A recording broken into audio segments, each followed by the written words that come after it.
And we're live. Hello, Internet.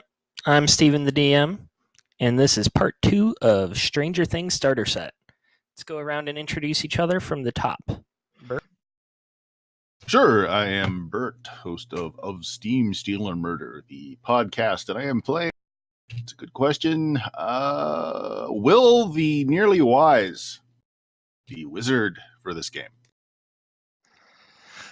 Okay, that's me. I am Chuck with the Defenders of Kobold, and for this fantastic adventure, I am playing Mike, currently the not so miraculous, because I have gotten my ass handed to me quite a bit. It's true, he has. It's quite embarrassing. We don't have a Matt, so we're gonna go ahead and skip him on down to me, I guess, because I'm Seal. OneCritWonder. And I am playing Max the Mad Max, the party half-orc ranger. And like Seal said, we will have Matt from Jowzam's Den joining us in about an hour.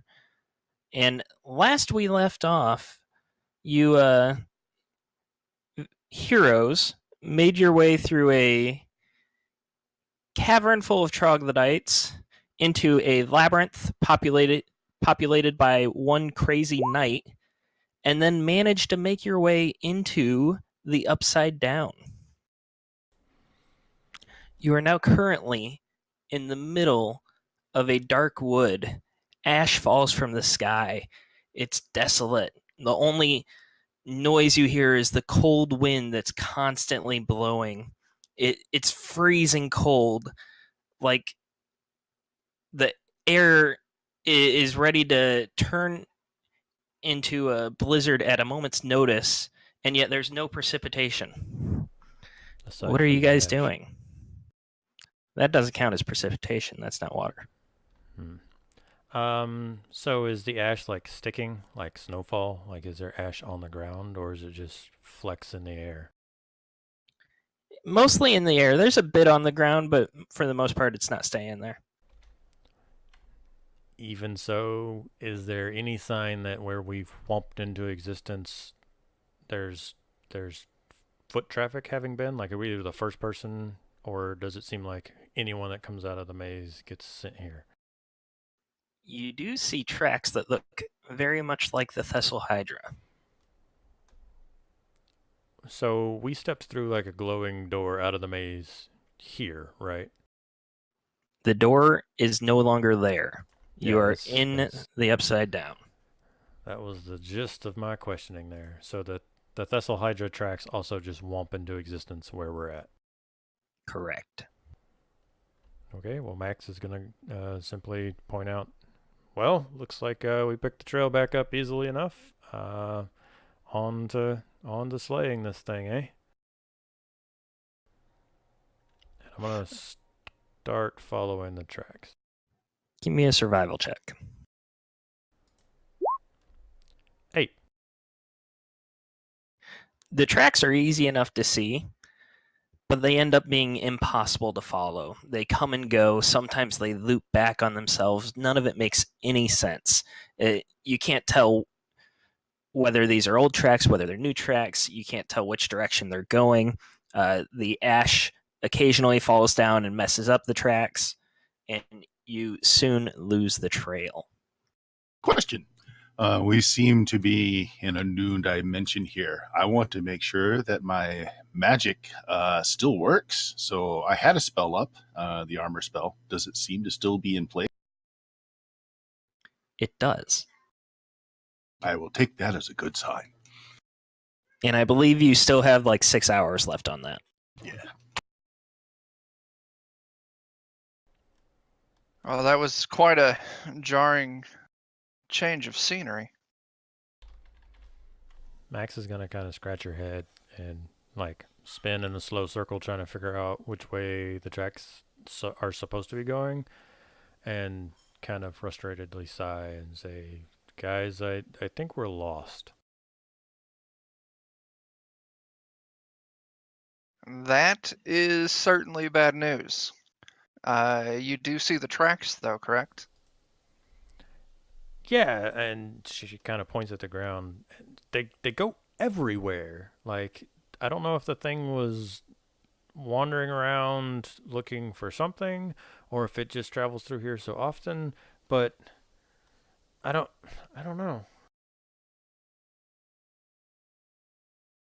This is bad.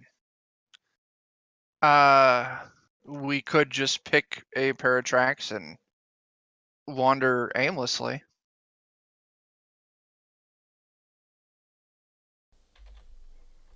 I mean, I suppose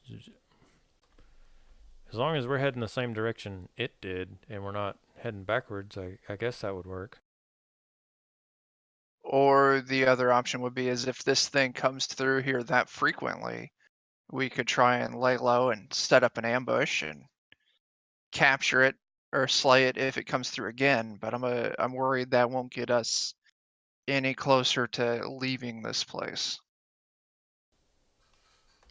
Yeah, with no door back, we need to explore. Perhaps it has some other way of coming and going besides just the maze.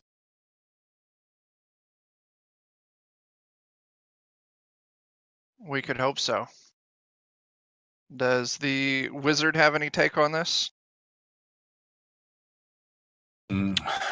Does there seem to be, you described everything as being kind of bleak and lighted. Is there anything growing?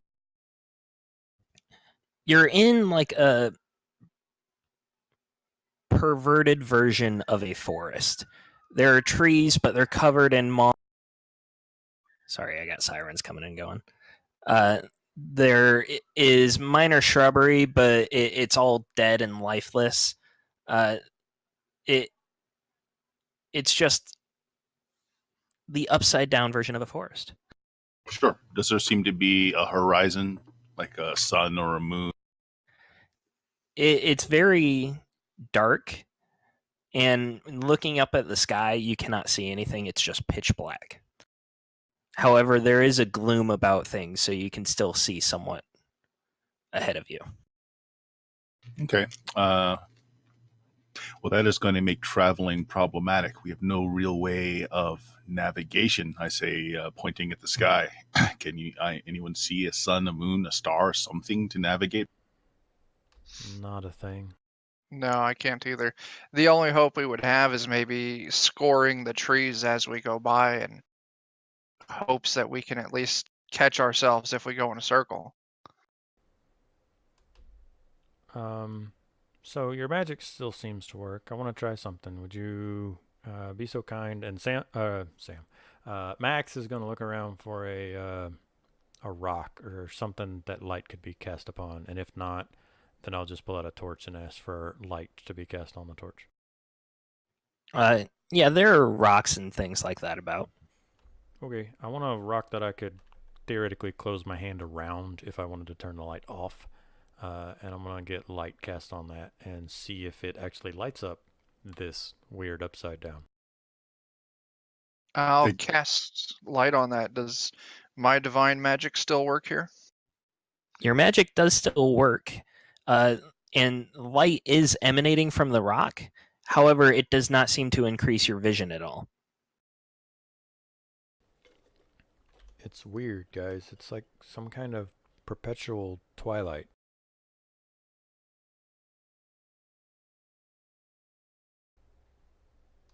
And with that, I'm going to, let's see, our point man is not here, so I guess I will take point.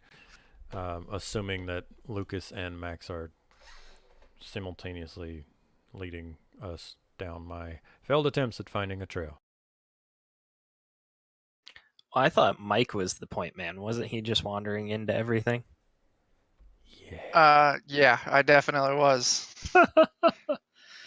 All right, so you're just picking what looks to be the best trail to follow? Yes, I am frustratedly deciding one and saying, fuck it, this one. You follow the trail for a good 15-20 minutes. I'm assuming you guys are like scoring trees along the way like you suggested, so you can always find your way back. Yeah, I will be. It's either that or we're getting the ropes out again, so. Watch the tree for just a little bit after it's scored to make sure that, like the tree, just by the description of the foliage, that the tree isn't just going to ooze back over the scratch. That is a solid point. I'll, as I pass the trees, I'll mar them with my dagger and then, or a crossbow bolt, and then I'll just kind of stand there for a second and eyeball it, make sure it's not healing up or sealing itself back up. As far as you can tell, the mark is staying there. However, you notice after looking away and looking back, the mark is gone. Well, shit. Guys, we got a problem.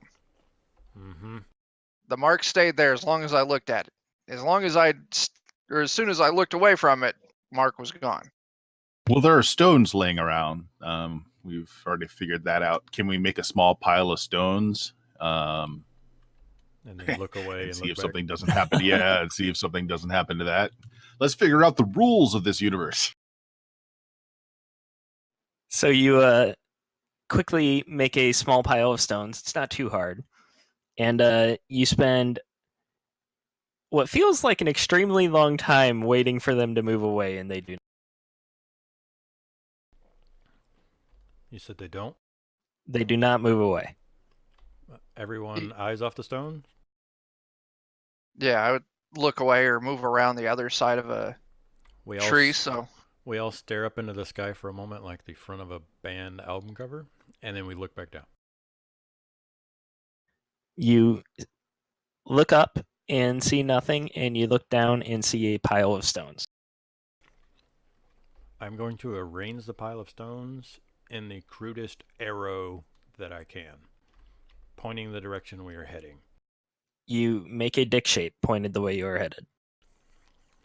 Well, Is that not what you meant by crude? That's what I thought he meant. Max triumphantly notes, well, that's not too hard, and then heads out. Dick jokes. But So you begin moving through the upside down, making periodic phallic symbols until you realize that there is no longer a trail to follow, and the trail behind you has been blown away as well. You are officially lost. Guys, I think we have a situation here. Yeah. I have no idea where it went from here, but we at least have the rocks to lead us back. The problem is, I don't think there's any reason for us to go back.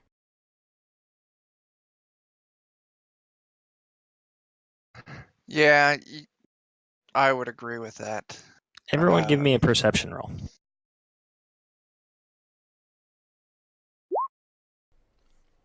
$17 for Max.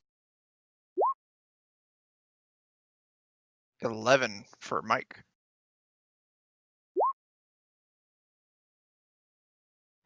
So Will is spending some time really pondering how to get out of this pickle, while Mike and Max are discussing, and you two look around and you notice that you're in the same part of the forest that you met the woodcutter in. In fact, if you look closely, you can almost see like a shadow of a person chopping at a tree. Hey. Well, that's certainly interesting. I want to go and try and interact with that shadow. What are you trying to do? I ready my arrow. I'll wave my hand in front of its face, and if that doesn't work, maybe try to, sweep my hand through its chest or something like that. You can't even see a face because the shadow is so vague and amorphous. Inconsistent. Amorphous is a good word. There is no reaction to you putting your hand in front of it and then sweeping your hand through the torso.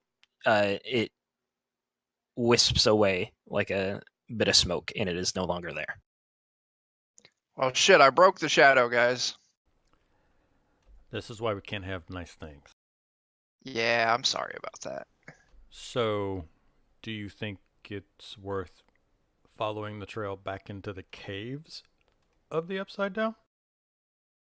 I think so. That's, we entered this place from the caves. Maybe if we enter the caves again from this place, we'll end back up in our original place. Right. I'm just trying Mike, to the tree weigh. is falling. Make a dexterity save. Which way are you jumping? Oh, shit. I'm jumping to the left, and my dexterity save is an 11. You jumped the same direction the tree fell. However, you were on the correct side of the tree because you were on the same side where the woodcutter was. It appears as if interactions from the real world can affect the Upside Down. Well, that's wild. Guys, I broke the shadow, and it broke a tree at me. Well, that just means that when you broke the tunnel, you've also broken the tunnel here in the Upside Down. I just want to let you Yes. know that at this point, you fuck things up on 2 planes of existence. You know what? My mom always told me I would achieve great things. She just didn't say it would be good things. Yeah. Okay, gang. So the way I see it, we have 2 options. Head to the town in the Upside Down, or head to the cave in the Upside Down. The question then becomes whether the Thistle Hydra comes to the cave in the real world, transports to the Upside Down, and then heads somewhere else, or whether it exists simultaneously in the cave in the real world and the Upside Down. What do you think? I say the cave. It makes its lair there eventually, if not there now. It will be there. Yeah, I think that sounds right too. I vote cave. And if nothing else, then maybe there's a way out of this place there. And with a loud crack, a blast of lightning hits a hill not too far from you. Looking over, you see a bit of smoke, and you see a maiden princess. She's wearing a fabulous dress. However, she has armor on her shoulders and arms, and she's wielding a massive sword. She also has a very cute tiara. Is she human? She is human. I call out, "Hey, lady, how's it going?" She hears you and looks over and gives a quizzical look. Why are you here? She's here in the Upside Down, like Yes, she not is smoke. for real. You see bits of color and not smoke.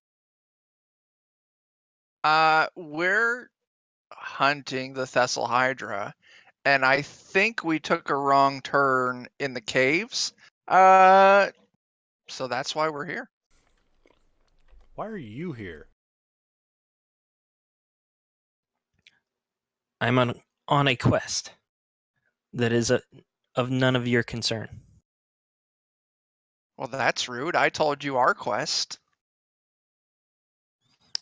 For your own safety, you will not ask any further questions. What day is it? She rolls her eyes and sighs. I can tell you how to get to the Thistle Hydra if you leave me alone. Shit, we got a deal. Best deal I've heard so far.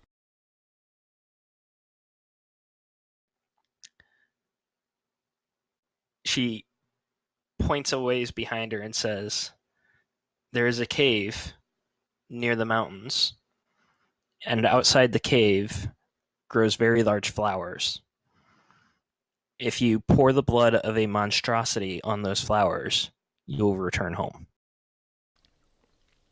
Any monstrosity. Any that you can find. Well, that's exciting. Do I remember any mention of any princesses or combat queens or anything of that sort in the region? Roll a history check.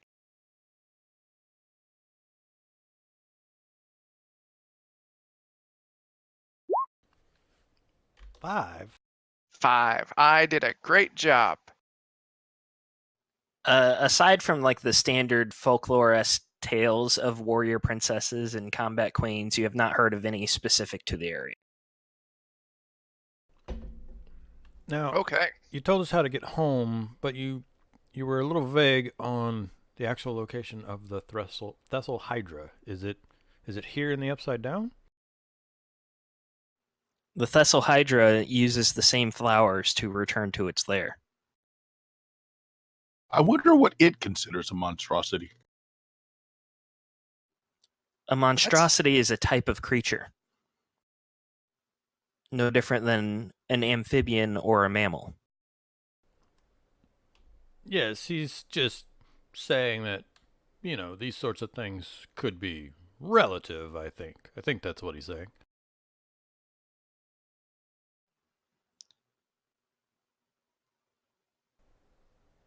Awkward silence. I agree to that.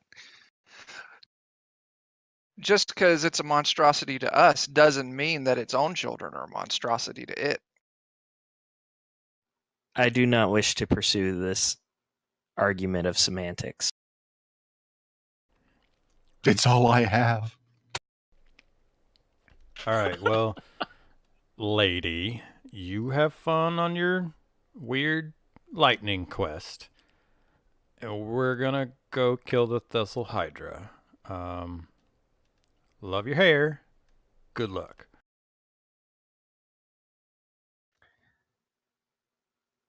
You should try to find the demogorgon, she says as she turns to leave. Wait. No, we want... I don't want to fight another monster.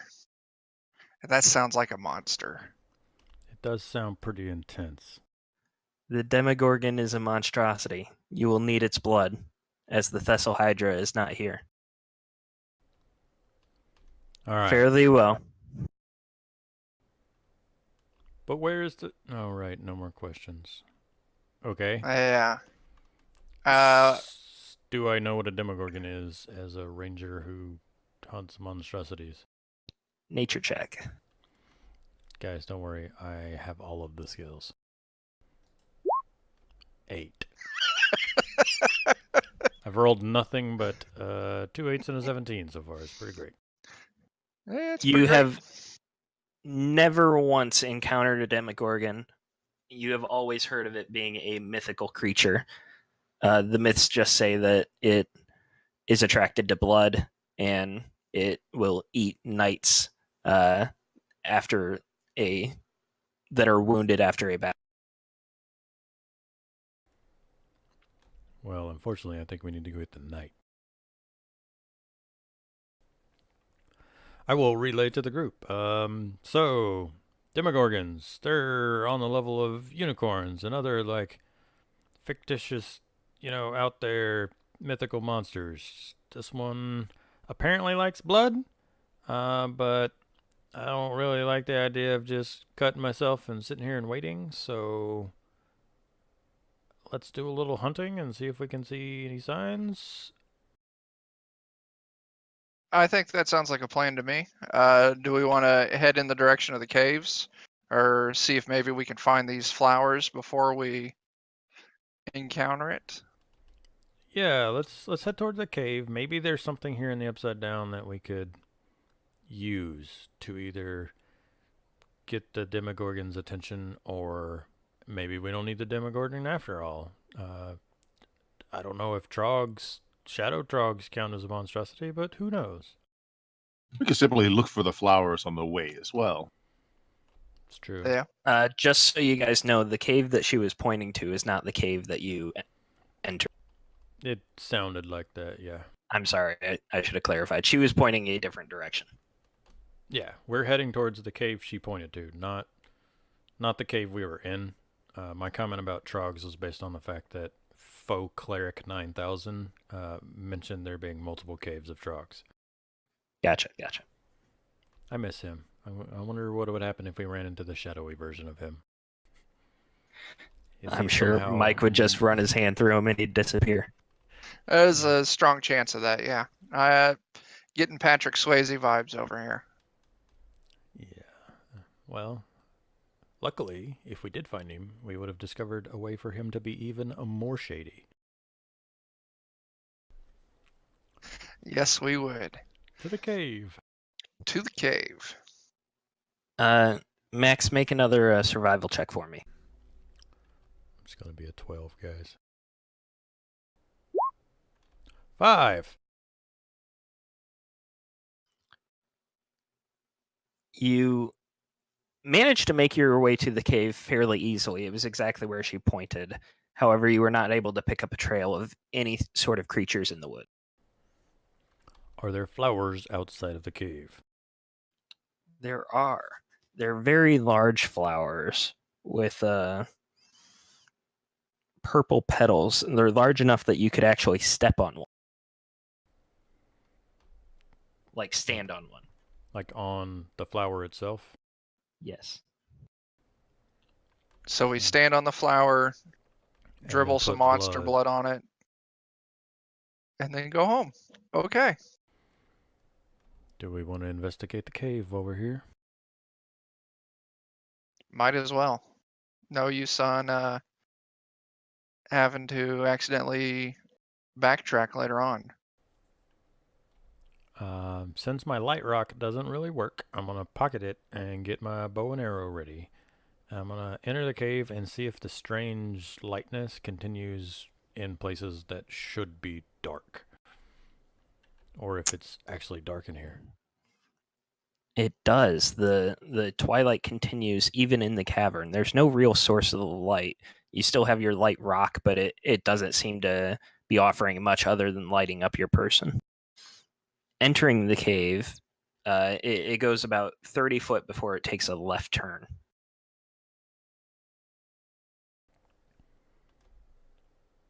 Okay. Just like a sharp, like, does it seem to be man-made or is it natural? No, it's very natural. Again, think upside down version of a cave. There's still ash inside of the cave, but it is definitely a natural formation. The turn, however, is about 90 degrees. Okay, I will creep up and look around the corner. Looking around the corner, you find a T intersection that is, again, natural.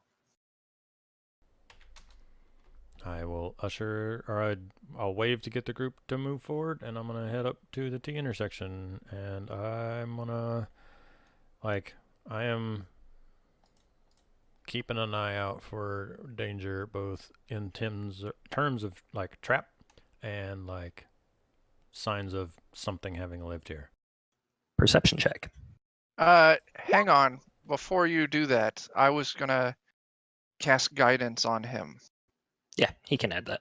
Okay, so it's a D4 if you need it. He does. You do. Okay. I will increase my 5 to a 6 and see what that gives me. You do not find any traps. As you enter the intersection, you look to your left and you see a small room, just a natural cavern. And there are webs thick from floor to ceiling. And you can see the shadow of giant spiders sitting atop them near the ceiling. Looking to your right, the hallway continues a little bit, and then you see a large 20-foot wide pit. In the floor of the hallway? In the floor of the hallway, yes. Is there any way to get around it, or does it take up the whole cavern? It's just a giant chasm that runs through the floor of the cavern. So there's no way to go around it, no. Okay. I turn around and go, okay, guys, left, shadowy spiders, right, shadowy chasm into the abyss. Thoughts? Those are two horrible. Wait, pause for a moment. If this is a reflection of our normal world, and we have some bearings, we know roughly what direction we came from the cave, what would be there in that hole in our normal world? I haven't spent too much time up in the caves of the mountains. I would assume it would just be some sort of ravine or chasm, either naturally occurring or washed out by a river or something. I'll walk over to the edge and look down into the hole. Any kind of like knowledge or history check we could make to know more about like this location in our world? What would we find here? Like who inhabits these mountains? What were known to be in these caves? Yeah, you can give me a history, a nature, or survival. I'll take any of them. Beats me. Apparently I never left the schoolhouse. You haven't explored the caves much. Most of the time you stay further south. Max, as far as you know, you've heard the rumors of troglodytes. There's so many caves here that it really could be anything. That's what I figured. Does looking into the chasm give me anything? The chasm just disappears into the darkness. I don't think we should try to jump that. I think we're better off with the spiders. At least you can wave your hand through them and make them disappear. It's 20 foot wide. If you feel like if you got a really good running start and you really nailed your jump, you could do it. But there's also a good chance you'd fall. Yeah, I'm going to go with the spiders. And I'm going to head into the spider room and do my best to avoid any webbing. Do I see any path out of here? Doing your best to avoid webbing is almost impossible. You get it all over you. The web really does span from floor to ceiling, wall to wall. Moving through the web actually seems to get a reaction from the spiders. They start scurrying about in the room. None of them make any movements towards you. And they're still shadowy. You feel like they wouldn't be able to harm you even if they did. Exploring the room, you find that it is entirely a dead end. Okay. I'm going to reach out and do the movie scene where you pluck on one good strand and let it, harp chord for a second and see what that does. Whether the spiders run towards it or away from it or just like can't seem to figure out what's going on. The web sticks to your finger and you accidentally pull it down. And then the spiders begin scurrying as if trying to figure out where it could have come from. Okay, guys, so the real world can change things here. And I feel like here we have a very small impact on the real world. But what I'm supposed to do with that information, I don't know. Bear in mind, guys, that Max is covered from head to toe in spider webs. Yeah, I'm mummy out of this room. Back to y'all.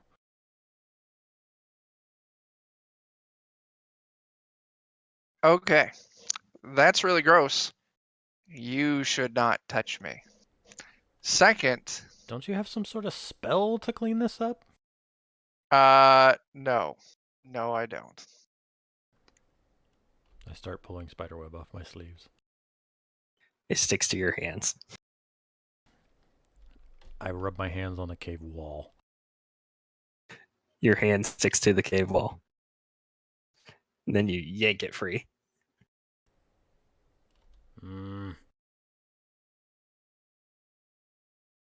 So that room was a dead end? Total dead end. It's a dead end full of spiders and a chasm into absolute nothingness, or we head back into the forest. Well, fuck that chasm. I guess let's go check out the other caves. I mean, we know where the flowers are now, so that's one mystery down. It's true, as long as we have some method of keeping where this place is in mind. But remember, we can't really make marks, so it's up to rocks and other breadcrumbs, I guess. That is true. I'm worried, like, we could try and take a flower with us, but I'd be worried that... I don't know if cutting it breaks the spell. Yeah, I would be worried about that.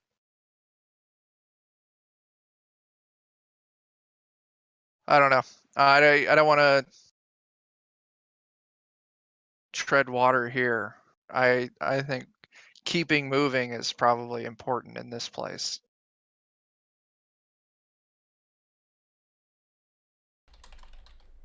So, wander the forest a bit?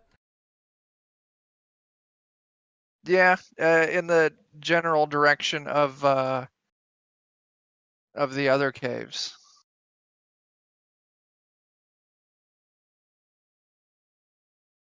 You're trying to find the cave you originally went to? That's what I'm thinking. What do you guys think?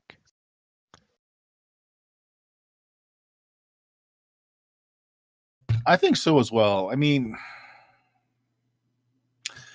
if the door that got us through here is broken, what we'll be interacting with is the cave as it is on this side. So if the Thistle Hydra lives here, eventually it will be back to those caves, yes? It is its home in our world. The weird princess lady said it's not here right now, but yeah, But it it does will seem be. to make sense that it would come back. But if it's not here and it's not in town in our world, I don't know where it would be, but that's better than wandering the Well, forest. it is a large creature. If we find its lair in these caves, we would have a better idea of where it would enter and exit. Oh, I completely agree. Yeah. Let's go to the other caves. And at least with finding this flower place again, we know there's some correlation. If we can maybe hopefully find that tree cutter again, we'll be able to see where the princess was, and from there we'll be able to follow her instruction again. Also, if the Thistle Hydra also uses these flowers to transport back and forth, it seems that anywhere we find these flowers is a likely way that it is getting backwards and forwards, as it Yeah, would have to use the same entrance and exit as we do. that is true. So let us find its lair, follow what paths, see if they lead to any groups of these flowers.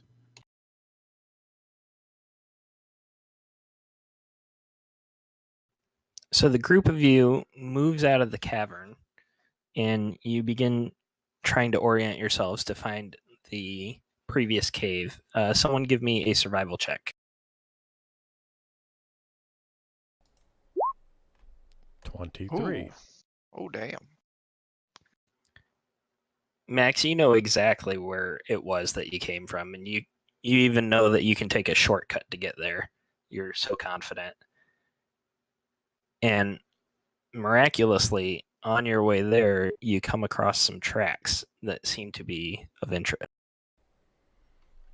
What kind of tracks might they be?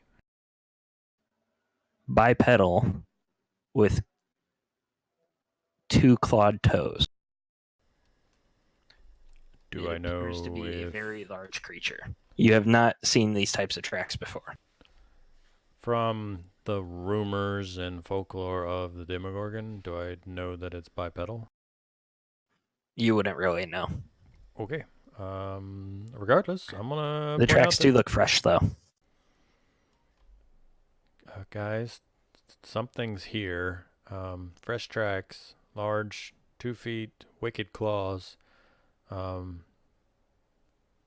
think this might take precedence over the cave. Yeah, if we got a lead on some monster blood, we need that if we even want to think about leaving this place. I'm down for following it. Agreed. I attempt to follow the tracks. Are you trying to be stealthy? I attempt to follow the tracks as if I was hunting a creature, yes. I'll give you a guidance as well to assist. Everyone give me a stealth check. I'm gonna need that guidance.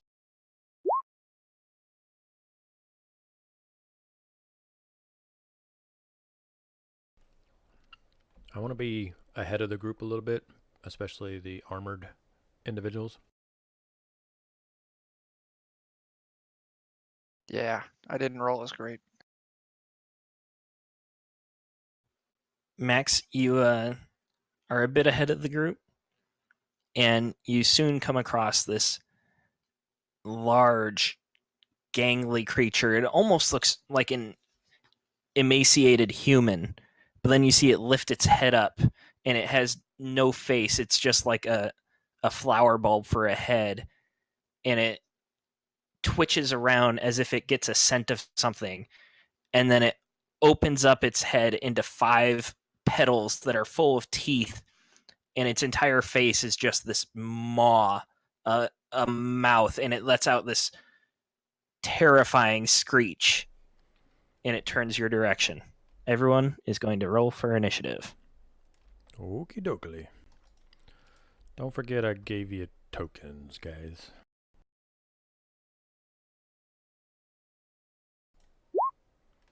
Max, girl, what happened? You were doing so okay last game, and now it's all 4s. All right. Sorry, I'm actually able to click on all the tokens. Which ones will, or does it really matter? I guess it does if we're rolling initiative.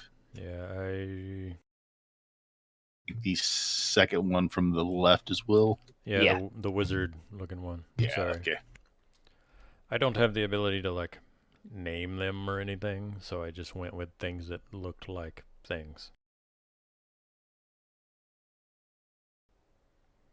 I mean, that looks like a cleric, right? Yeah, that's good. I figured it out.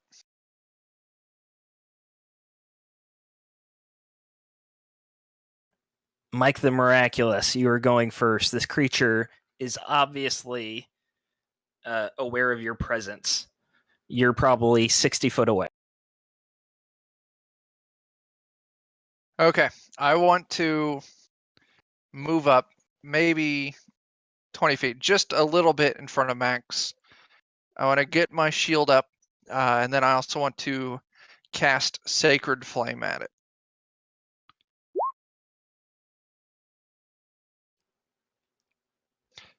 Dex save. Yeah. It Shit. passes. And there's no damage on a save on that. Not on a cantrip, I believe. Correct. Anything well, I else for tried, your turn? guys. Nope, I'm just gonna hold the front line, hopefully. He tried. Just call it a day and go home. Right? Lucas is going to draw his great sword that was given to him by Sir Tristan, and he's going to have to dash to reach it, but he gets right up to it in melee range to tank it. The demogorgon is going to turn on Lucas and lunge at him, trying to grab it with both claws and have its mouth come at him.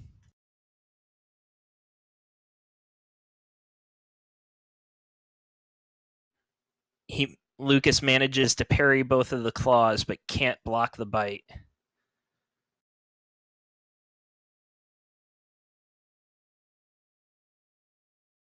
Will, you are up. Or Max. Max can take it. Max is eating a cookie dough. All right. Will will cast Ray of Frost.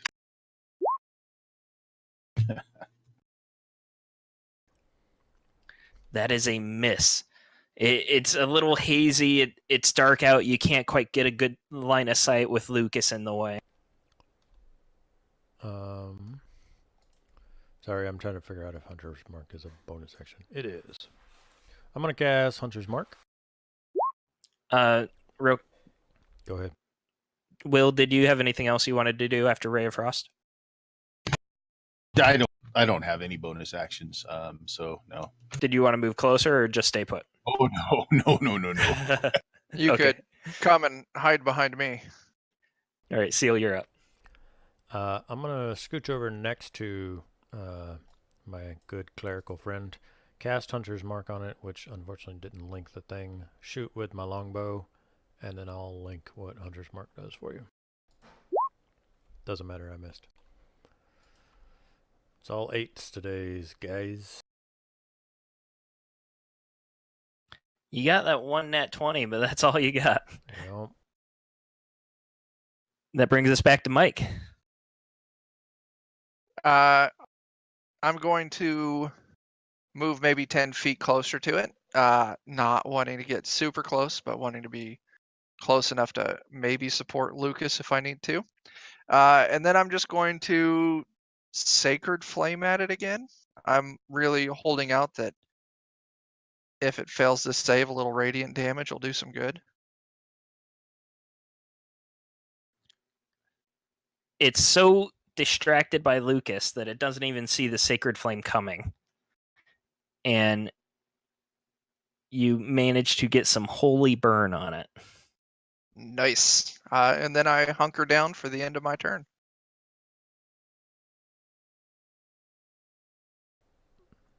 I'm going to click a thing just so I can read better. Sorry. Lucas is going to be swinging with his greatsword.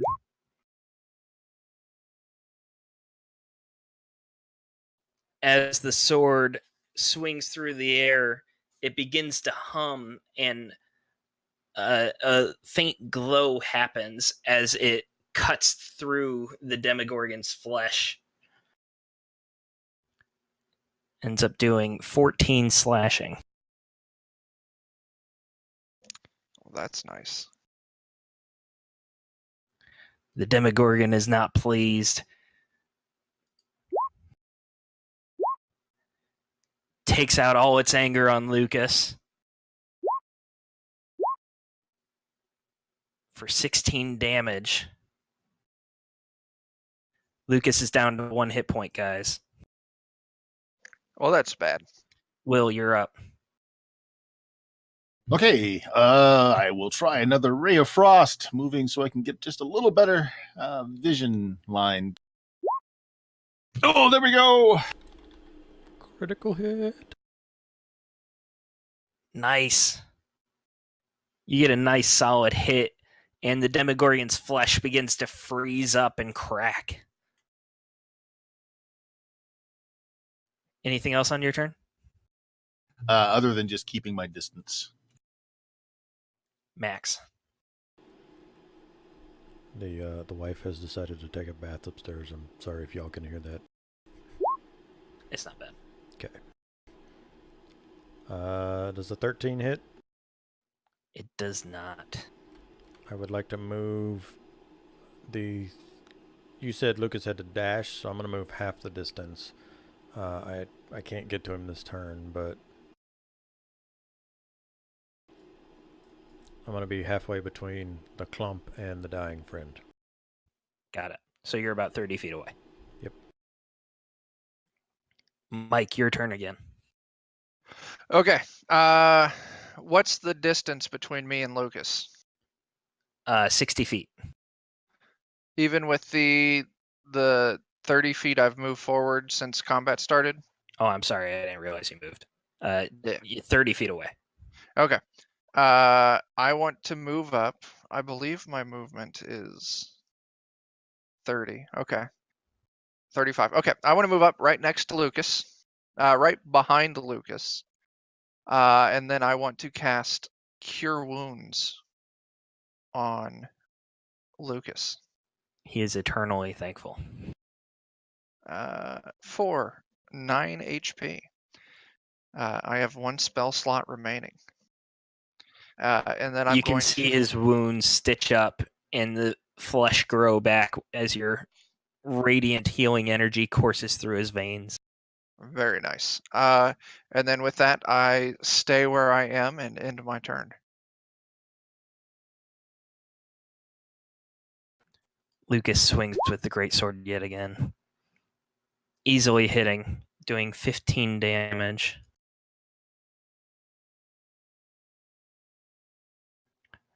But the demogorgon has the scent of blood. He can tell that Lucas is weak.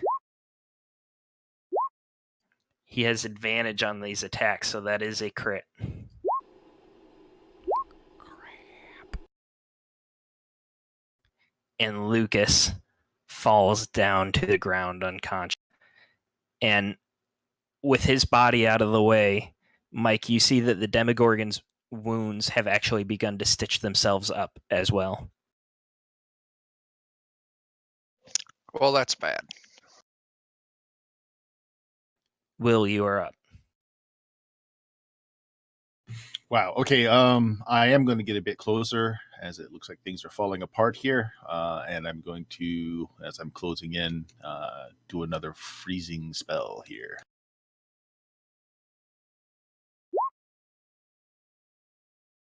$14 does not hit it. Oh, okay. I trip over something as I cast my spell.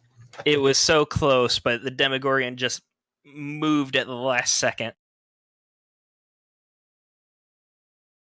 Max? Does a 23 hit? It does. Has it taken damage? It has. 17 damage total. Your arrow pierces through its thick hide, and the Demogorgon is looking very battered and bruised. Mike, you are up. Lucas is unconscious in front of you. Oh, crap. I grab my mace out, and I move up and strike at the Demogorgon. 16 hits. Nice. I did something. Good job, me. And then also, I'm going to expend my final spell slot to cast Healing Word, dealing 3 damage. It's a bonus action. I'm sorry, 3 Yeah. healing to Lucas. What are you telling him? What's the word? Not today. And then heal in honor of Game of Thrones tonight. So you rush forward, you slam your mace into the Demogorgon's already wounded arm where it's been frozen and shattered, and then you look towards your fallen companion, say not today, and you can see Lucas's eyes open. That is exactly it. He jumps up to his feet, grabs his shiny greatsword, and swings yet again at the Demogorgon. But it is not enough. He's too wounded and too weak. The Demogorgon is still in a frenzy. His wounds are stitching back up again. And he again is going for the person that's covered in the scent of blood. Lucas is down once more. Oh, crap. That's not good. Will. All right. Getting closer yet again, and I'm going to expend my last level 2 slot to cast Magic Missile in that. Let's see. What does that do? That gives me an additional D4 or additional. Should be missile. another D4, another missile. I'm going to click it, then I'll have to add another D4 to it here. I think you have to click it for each missile anyways. You do. Oh, so okay. you would just click it 4 times.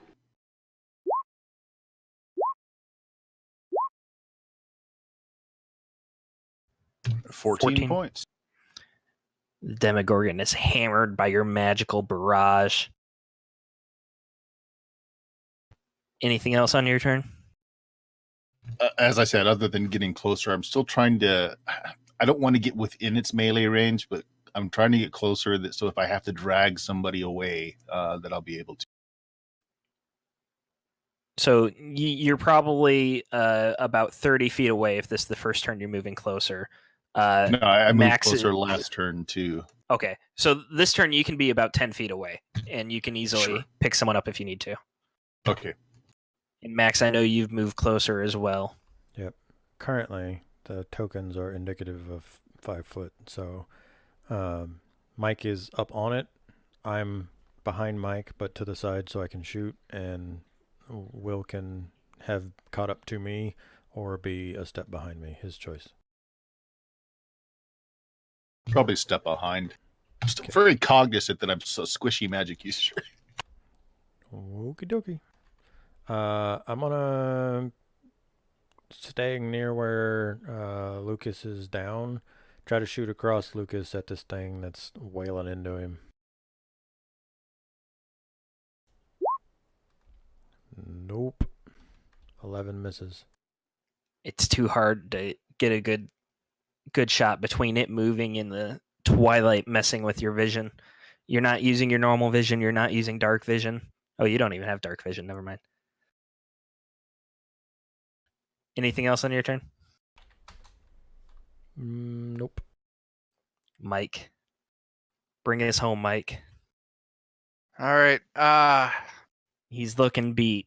He's bruised. He's battered. He's cut. Hammer it home before he heals himself. Yeah, let's see what we got with this mace attack. Okay. That's a hit. He's looking incredibly pummeled, and you break his arm. You can feel the crack under your mace, but he's still up and moving. And then that's all I got. I stay right there, hopefully drawing his attention. Lucas has to make a death save. So close to a crit. It's a success. He's fine for now. But the demogorgon cannot be satiated. He heals, the broken arm stiffens, and then you hear another crack as it gets bent back into place, and he lashes out at you, Mike, sorry. Bring it. I was really scared there for a second. Mike, are you wounded?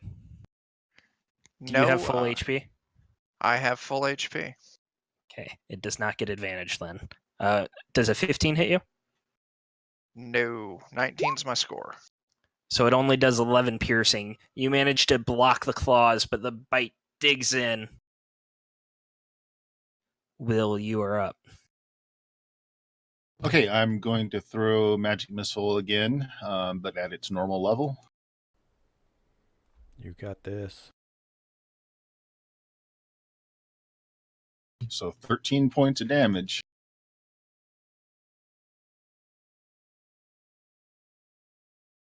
It's incredibly close to being dead. You're cracking its ribs and torso together with the force of your missiles.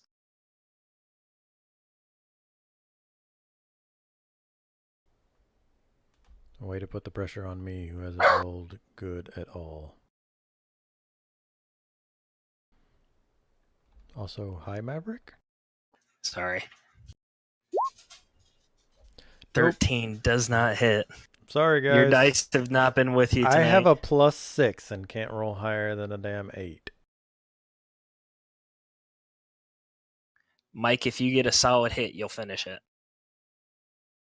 Well, now that you've Jinxed you. jinxed it, yeah. Yep, sure did. You get denied. Oh. I just hold steady there, With its hoping. jaws around you piercing, you just can't quite get the angle to hit it.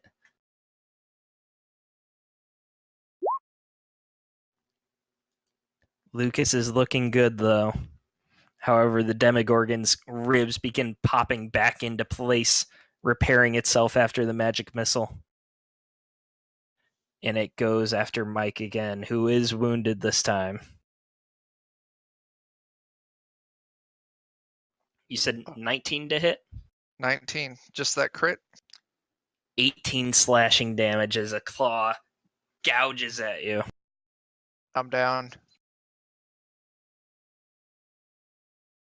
Will, you have two friends down. Screw The it. monster I'm is going looking to- towards you. I'm going to make the breach, and I'm going to unload my last level, my last slot, another magic missiles into.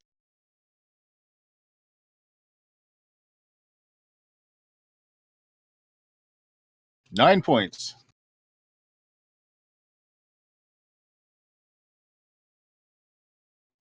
You keep hammering it, but it's not enough with how much it's been healing itself this whole time.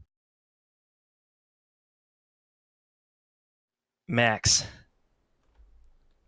I focus on my breathing. I go back to all the basics, back in middle school archery. Take 20 on this check. Yeah, right. Release.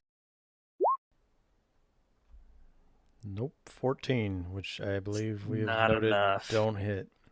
I'm going to scooch into melee with it so that it can't go after Will.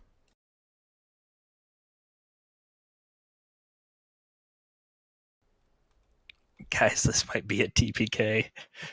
Mike, give us a death save. Okay.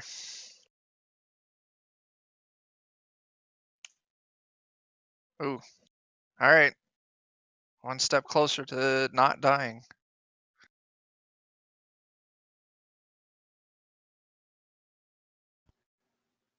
Lucas is stabilized. Now, do you guys want me to fudge some dice here so that we can keep playing, or do you want to... Oh, man, let them fall where they may. Right. Okay. By The the books. demogorgon begins to heal itself yet again. And it starts headed towards Max. What's your AC? 17.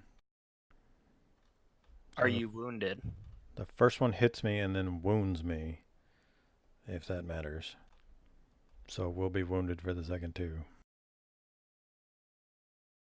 Yeah, I'm not going to count it that way. I haven't been.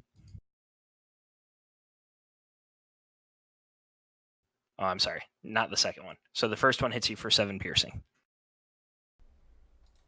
Okay. I'm sorry. I skipped Will in the turn order. Go ahead, Will. I just remembered I have a wand of magic missile. Yeah, you do. Yeah, I do. What level does it cast at? Level 1. How many charges does it have? And can I burn multiple charges? Let me look.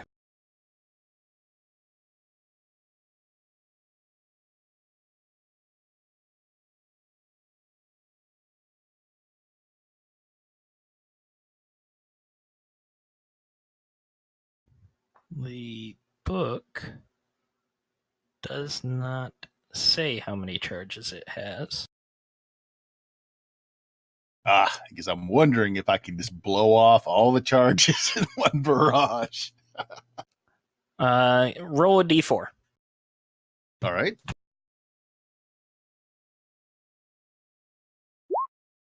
It has 2 charges. You can blow them off in one barrage, or you can save it for 2 hits. Or 2 attacks. Okay. So is it just a level 1 just gives you 1d4 magic missile, or do you get 2 at level 1? You cast... I would say it works like a normal casting, so you get 3 missiles, or you can upscale it for 4 missiles. I am upscaling it for 4 missiles. I'm right in its face, and I gotta jam the wand into it as I let it go.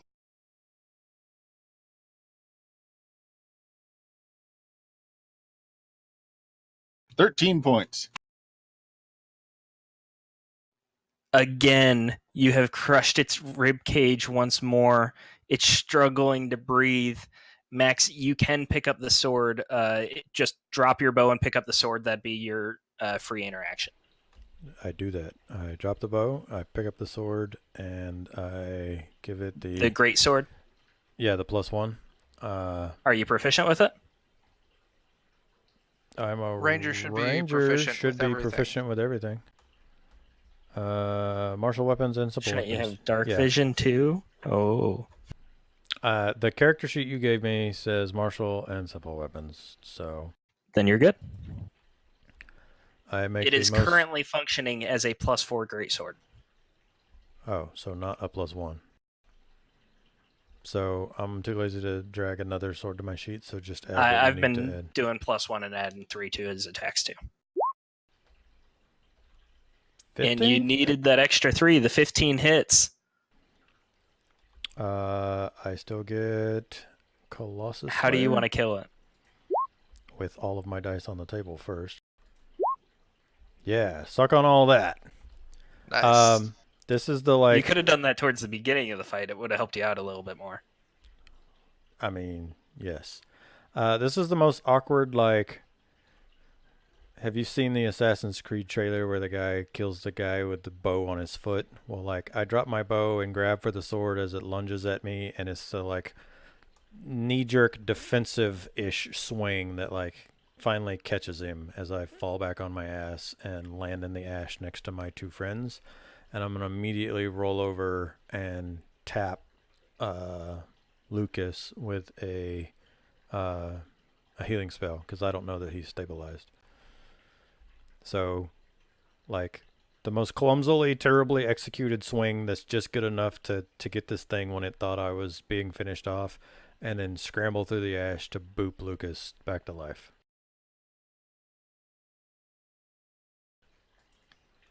For a whopping 2 points, because my dice today. The demogorgon falls to the ground after your last blow. Lucas is now conscious with 2 hit points. Mike, make your death save. Okay.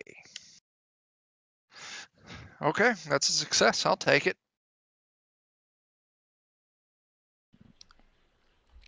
Lucas. I was going to say, I don't know if Lucas has lay on hands, but that's what I would ask for. Lucas gets up and sees that Mike is down and immediately... did he use lay on hands last session? I think he gave him 1 hit point last time. Yeah, he used 1 Yeah, point he out did. of it. Question. And he's got Paladin level times 5, so he's at 50. So he's just going to give you 14 points, Mike. He's going to put everything into you. I'll take it. Yeah, question? Yeah, if you have the medicine skill, can you keep people from having to make death saves? You can stabilize them stabilize? with the medicine Okay. skill. You can't heal them, though. They wouldn't gain any hit points. They'd No, just that's be stable. fine. Just so I know. Okay. As Lucas puts the lay on hands into Mike, the demogorgon begins twitching on the ground, and it begins stitching itself back up. Burn it with fire. Gets up and attacks at Max once more, who is wounded, I believe. Yeah. Those all hit. And 35 damage is enough if I was at full health, so I'll go ahead and just put myself back down. I'll just put all these tokens back over here so you can kill us. Will. All right, so I should still be close to it. So I'm going to use Shocking Grasp.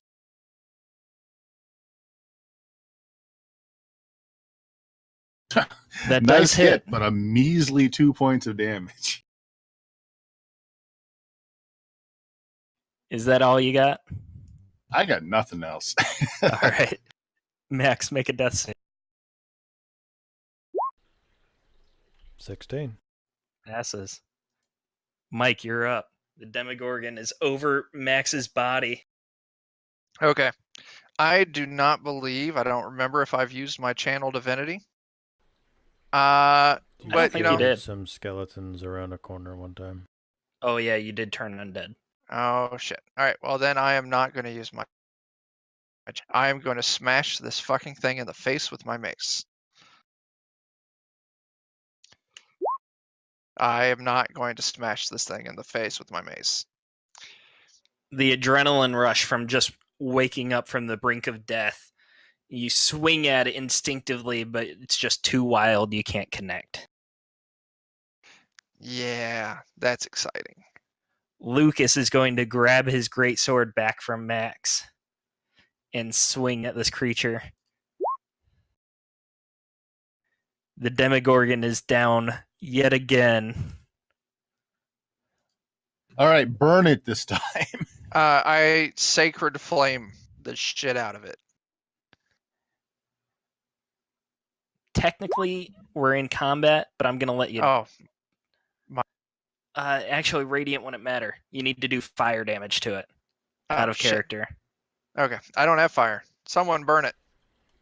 We only got one fire guy in the party. Does he Does got a burning fire? hands do enough damage that would set something on fire, or is it just going to If it does fire damage, then it'll negate his regeneration. Do you have a firebolt? I'm out. I've got one slot left total. I mean, this is Firebolt.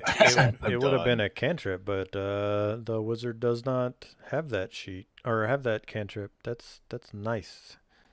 Great. The demogorgon begins. That's it. Burning hands. Yeah, that'll do it.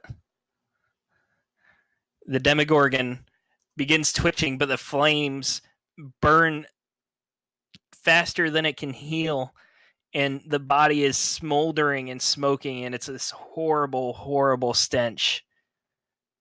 But then it stops moving. You have survived the demogorgon.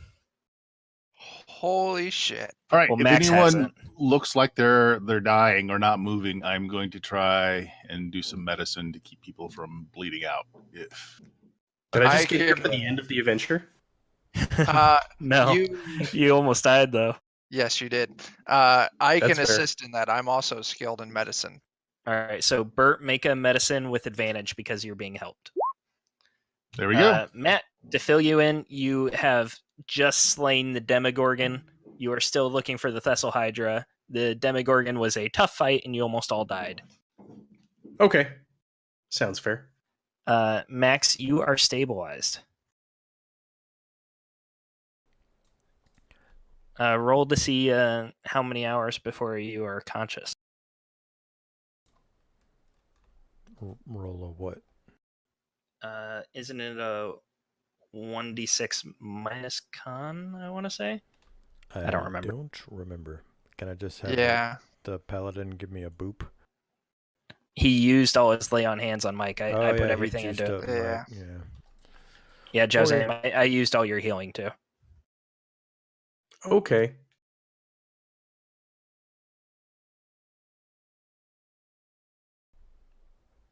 Oh, now I roll high. I'd forgotten I'd used arcane recovery last session, so I had that last spell slot. But now I'm completely tapped out. We should definitely maybe try and find someplace safe to hide for the night. We should also take the corpse of this demogorgon with us. Its blood is seeping into the ground. You just need its blood. I don't think we have anything to capture blood. We have those empty potion bottles. That'll do. Okay. Can I hack off like a finger or anything from this thing?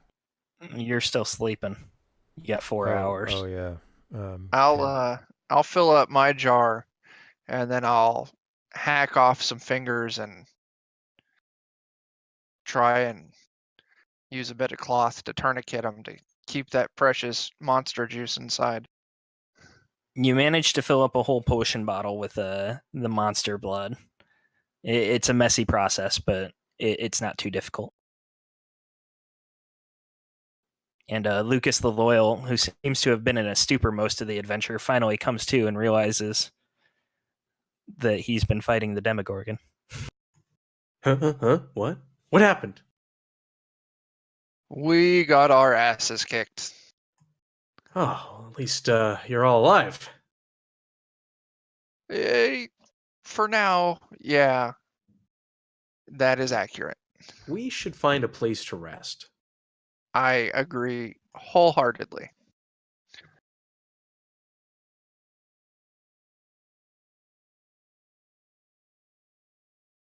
Are you looking to go back to the cave you were at?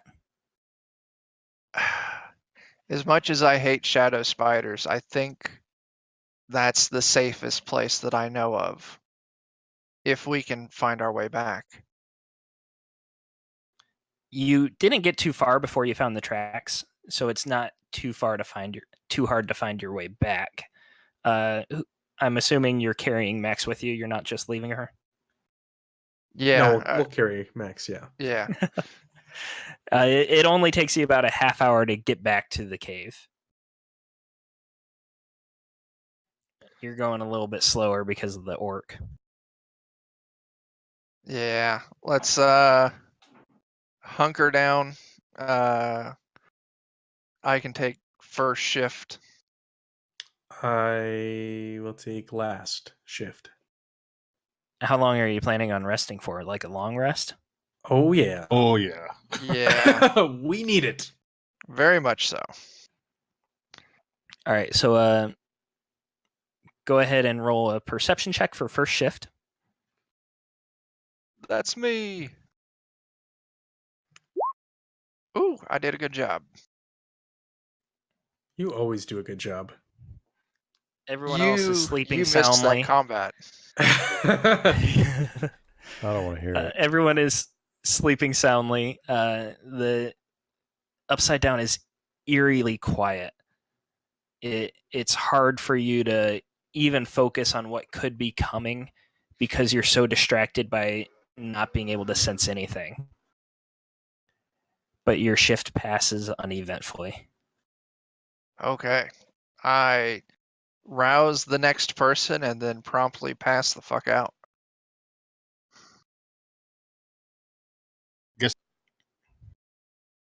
Bert, roll perception. About halfway through your shift, Max wakes up. Your shift again passes by very eerily, but nothing happens.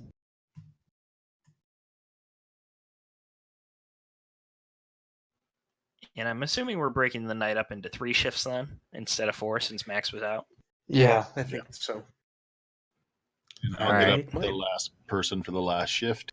All right, Lucas the Loyal.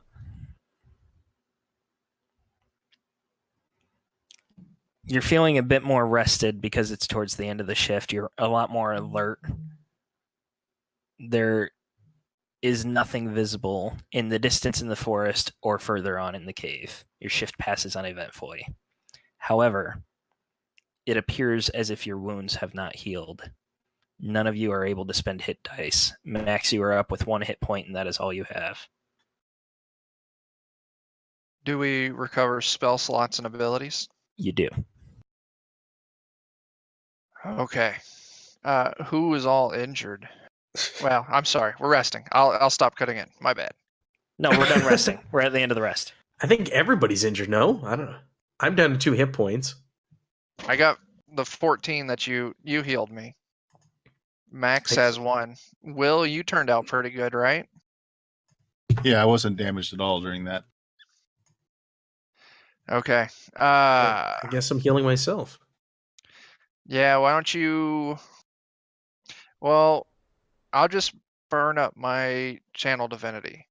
I have the ability to put out... what is it? It's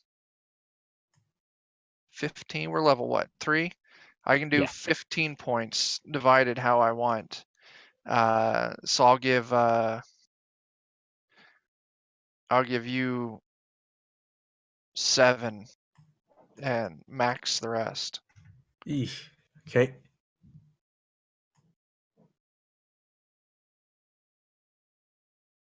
So Max got 8 hit points from you then. Yeah. All right, Okay. you are all somewhat healed in this cave. Still very battered, bruised, and tired. I'm going to swap out some of my spells since I'm able to regenerate spells. Yeah, no problem. What are you guys planning on doing? The flowers outside the cave are the ones that you were told you would need to go home. You currently have the demogorgon blood. Ignore that. I'm just trying to get the description.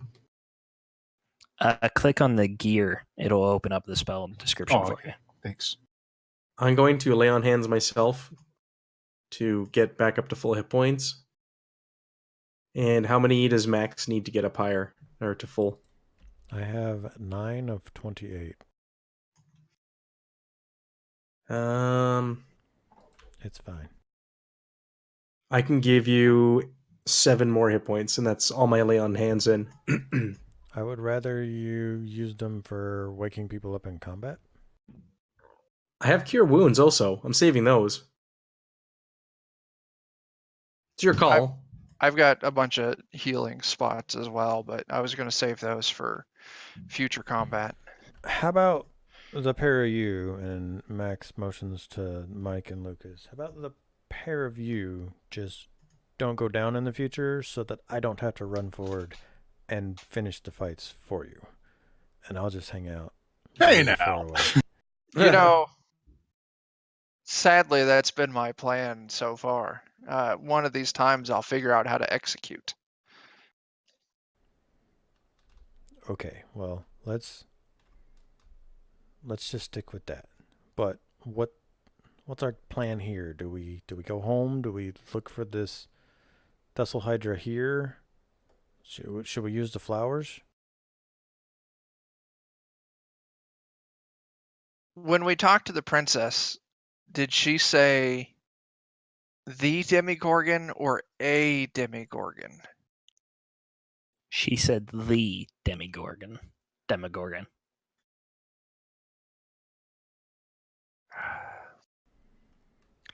We still need to find the Thistle Hydra. That was our mission. Well, let's use the flowers, and if nothing else, we get back home, and if we don't find the Hydra, we can always take a proper rest, since this place gives me the heebie-jeebies.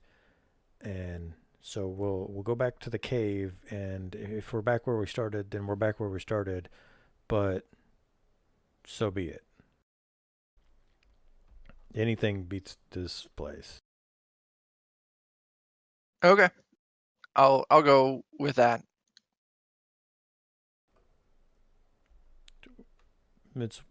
I mean, maybe we don't have to use all of the blood on the flowers. Let's just try to save some in case we end up back here. Yeah, I got fingers and a small bottle, so maybe we can just try to use the fingers and save the bottle for the future. All right. So you go out the cave and you squeeze out an entire finger onto a flower and nothing happens. So you squeeze out one more, nothing happens. Wait, are we standing on it? I assume.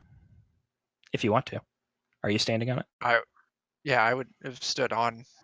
It only holds about one person. It is a big flower, but you can't all get on there as a group. I thought there were multiple flowers. I thought There are multiple flowers, but I'm talking about the one that he's actually pouring it on. Okay. Yeah, I'll offload the rest of my blood to the others, take a single finger, stand on it, and then juice it. You juice that finger and nothing happens. Well, Like- fuck. Like no blood comes out, or the blood does come out? No, the blood comes out, and you can tell that the flower kind of like absorbs it. Whether or not it's enough or if it's just not working, you're not sure.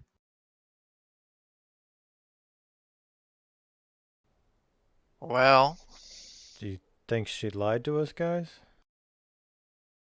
I think either perhaps it needs more blood. We might as well try upload that flask on it. If the finger wasn't enough, I mean, the flask itself may not be enough either. Let's use it all, see what happens. Okay. Well- yeah, I'm just worried that we'll get separated. Should we go try and retrieve the demogorgon corpse and bring it back here? It's been 10 hours. I don't think we're going to get too much more out of it. Yeah, We also burned it up too. that we did. It was smoldering. Everyone huddle close, and blood on the flower. Okay. Is somebody standing on the flower? I mean, probably not if you have to pour it on the flower. we can all just stand around it. Hands. So everyone gathers around the flower, Mike, are you doing the honor? Yeah, I'll pour it out. Everyone give me a dexterity check.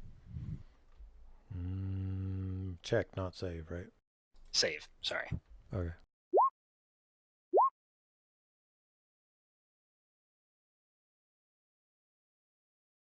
All right, sorry, I'm looking for where it is on the sheet. It is in the second column underneath where it says proficiency bonus. Saving throws, and you just click on the word dexterity. So directly to the right of your dexterity score.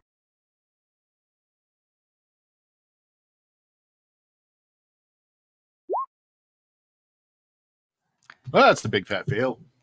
You empty the flask, and there's a loud bang as these spores on the flower just burst open violently. Everyone is pushed back a little bit. Bird is knocked prone. And then as you press the stars out of your eyes, you see that there is a cross-planar gate coming out of this flower. It's just like a ring in the air, and it's two-dimensional. And you can see the material plane on the other side. Well, that worked better than expected. I'll go help up Will, and then I'm ready to go through. Yeah, Yeah, I'll step dive through the through. gate. When the last of you steps through, the gate closes behind you, and you are now in the same area. You're still in front of the cave, and you still see the cross-planar flowers, but you're home sweet home, back on the material plane. The sun is shining. The birds are chirping. It's good to be back. Well, guys, I feel kind of silly about having rested in that place now, considering that it didn't do us much good. Yeah. Well, you learn and shit. One thing that I would like to note is that this cave we're next to is full of giant fucking spiders. Yes. We should vacate the premises. Back You also towards- see Thistle Hydra tracks and several humanoid tracks as well. Well, Do they shit. look like trog tracks from yesterday? They look very similar. Going into this cave? And out. The Thistle Hydra tracks are going in. You do not see Thistle Hydra tracks going out. Spiders it is. Max says, I just want to point out that the Thistle Hydra stomped all the way back, stomped into that other cave, apparently went through the upside down. I don't know. Why is it in this cave instead of that cave?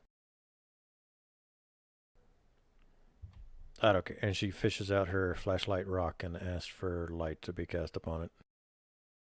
I cast it. So we got this cave. We already know that there's spiders in there and a giant pit. Does anyone have a plan for our giant pit? Because I didn't see any way out of the spider room, so I don't think we need to go in there at all. Well, we don't entirely know, maybe it's a pond or something on this side. We should eyeball it. Okay. Short sword out and light rock out. I lead the way in, being cognizant for danger. Left around the corner, up to the T, turn right, and to the chasm. Marching order? Before we go, I'd like to cast my armor spell again. Got it. I'll let Max take point. Why don't I'll take the lead. I'm sorry, I'll take the rear. That way our wizard doesn't get ambushed. All right, I'll take the lead then. So Max and Lucas are in front with the casters in the back. You recognize this cave immediately from your time in the Upside Down, spending in it.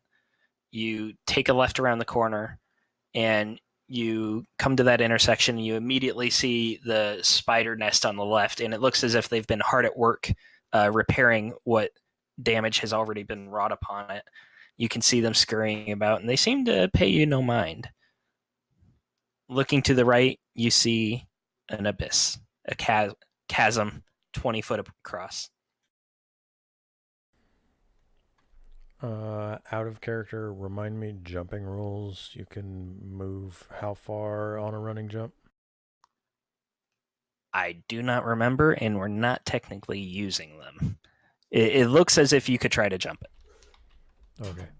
I'll Well, then I will stop cast looking guidance. for the jumping rules. To help. Hey, we're near a forest. Why don't we just see if we can't lash together some thick tree limbs or something? It is 20 foot across. You would need. I mean, Quite we're a bit not of all wood. going to make that jump. We could fell a tree and Yeah. make a bridge, right? We have a lot of rope.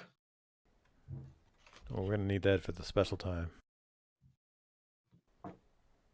Does You guys can do that. It'll probably take 8 to 10 hours to fell a tree and like carve off the branches so you can, and then dragging it in.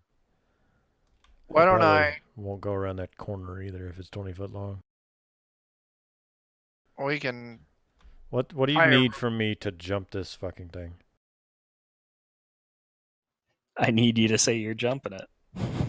Hang on. Hey, we can also make a So- simple rope bridge. Whoever's going to jump, take some rope with you. Yeah, I was gonna that's say, what I was let's about to do. Tie rope- a rope to you. I'll cast guidance on you, and then the rest of us can hold the other end, expecting you to not make your jump.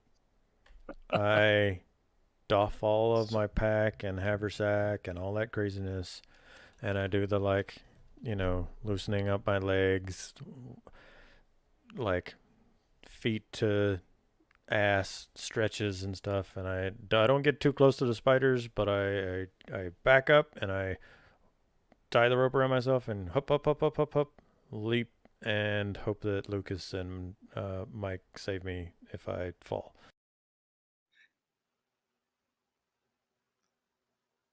Make an athletics check. Strength.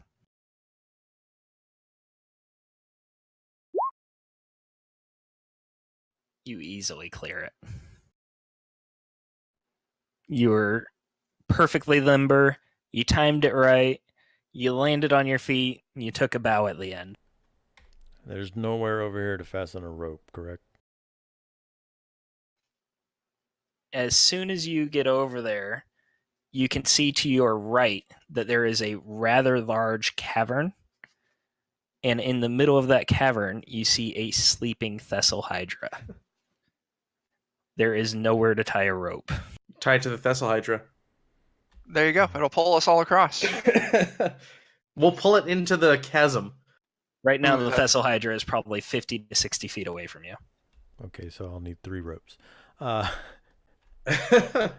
Max is going to have a holy crap moment and motion the crudest Army Ranger hand symbols to be like, the fucking thing is around the corner. Make a performance check. Yeah. You guys have no idea what he's trying to say. Charades. You see him waving his hands wildly, and it just not clicking. 3 words. Syllables. Starts with. Starts with Thistle High, ends with Dra.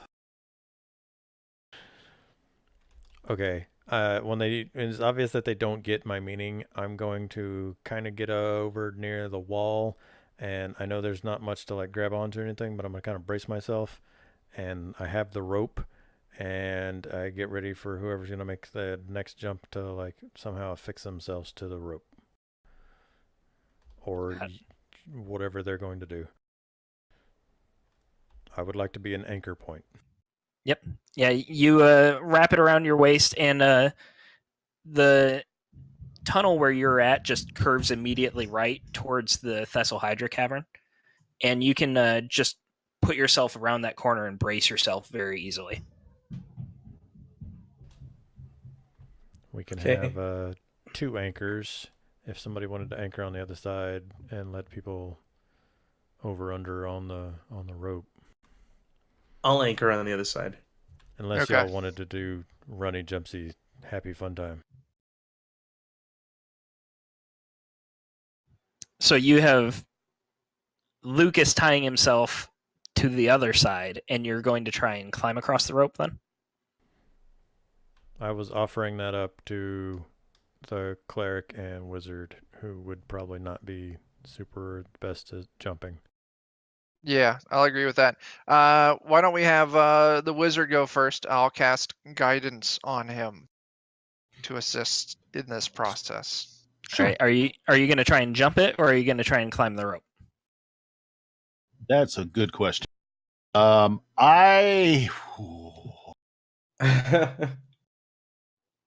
just say this: if you're going to climb the rope, I won't actually make you make the check. I'll make Lucas and Max make the check because they're holding you. You can wrap your arms and legs around the rope and not have to. Yeah, there's no way I'm making that jump. All right. What do you want? Is strength? I want check, or both of you to make strength or athletics checks, and it'll be pretty simple because you're anchored. Between the two of you, you can carry his weight. It's just awkward. All right, Lucas, you got to do good to make up for his. He rolled a 23, man. I rolled 23. Oh, 23. I wasn't even looking at that. So, Max, you kind of slip a little bit, but Lucas keeps the tension taut, and Bert does not fall down. Will the Wise does not fall down. You manage to scurry across. So there are now two of you on the other side of the chasm. Your turn, Mikey. All right. I cast guidance there on you, Lucas, and then across I go. All right, let's do it again. Athletics for both of you. Oh, yeah. This time, Max, you were just not prepared the first time because you were around the corner. This time you were ready for it, and the tension never goes slack. He easily makes it across. Okay, I guess I'll tie the rope around my waist, and I'll do a running jump, and hopefully you guys will all be holding onto the other end in case I don't make it to drag me up. Yep. Don't forget your guidance. You get to add a D4 to this if you want. Okay, let's see. Nope, I'll save that. I feel like I should technically note that I took off all my gear, so at some point before the last person's across, like, they'll either grab it and put it in a haversack, or I'll use the rope to bring it across. But this is me noting that he already jumped without you saying it, so you're just now. No, it's fine. Lucas easily makes the jump with all the gear and his plate armor, and you are now clinking in front. Sorry, clinking in front of a sleeping Thistle Hydra. I quickly scramble for my weapons. Wearing plate? No, I got chainmail. I wish I had plate. He said you had. Sorry, plate, I was going with the picture. He's the DM. Yeah, You have chainmail. I'll take plate mail. Let's fight. Okay, so we Your found the target Thistle is Hydra. within sight. How big What is are it? you Now that I doing? can see it, what's the size of this thing? It is big. Let me pull up the sheet here. It is So- huge, to Oh, be it's a- technical. It's a oh wow, okay. Whew. There is just a large torso. On one end has a tail with a pincer. The other end is a giant mouth. There's no neck. And then around the mouth, where the lips should be, are 8 serpentine heads, and they're all taking turns snoring. You know, I'm really regretting that long rest in the Upside Down. It's probably our biggest fuck up of this game so far. We can always take a little rest right here, guys. It'll be great. If it wakes up, it'll just let us nap because it's polite. I mean, you were polite enough to let it nap. It's common courtesy. It really, yeah. Is there any opening? Is there anywhere that's not full of Hydra currently? Like, is there anywhere else to go? You could try to skirt around the Hydra. There is a tunnel that curves around right past the Hydra. Does it look like it goes anywhere from here? What do you mean? Like, it doesn't seem to be more of the room. It looks like there's an actual tunnel somewhere. Correct. It curves around, so it looks like it keeps going.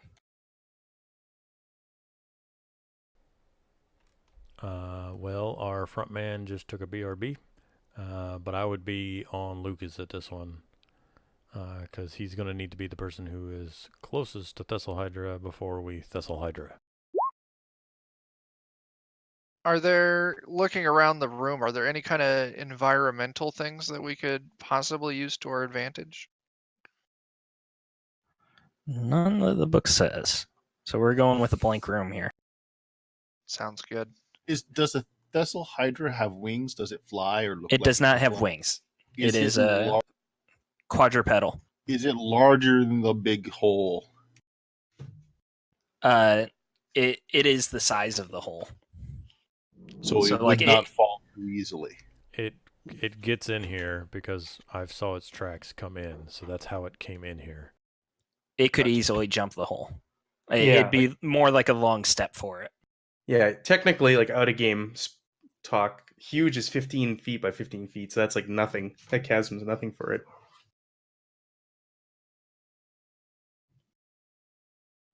Just looking at it, we can size it up and go, yep, that's just a little step for that thing. It's starting to twitch and roll over. I am Well. arrow at the ready, waiting on the party. I'll be back here with my 9 fucking hit points. Yeah, I'm gonna try and stay back on this one, and I'll just focus on healing. I guess I'm tanking. Okay. Yeah, since you're tanking, before we go into combat with this thing, I'm going to cast Shield of Faith on you, giving you +2 to your AC Yes. for Thank the you. next 10 minutes, as long as my concentration doesn't break. Okay. This doesn't really give us a lot of options to do anything other than just take it on. All right, I kind of drew the room. You guys are right where the circle is. And then Thistle Hydra's in the middle of the circle, or in the middle of the room. 8 heads, huh? 8 heads, and a giant mouth on top of that.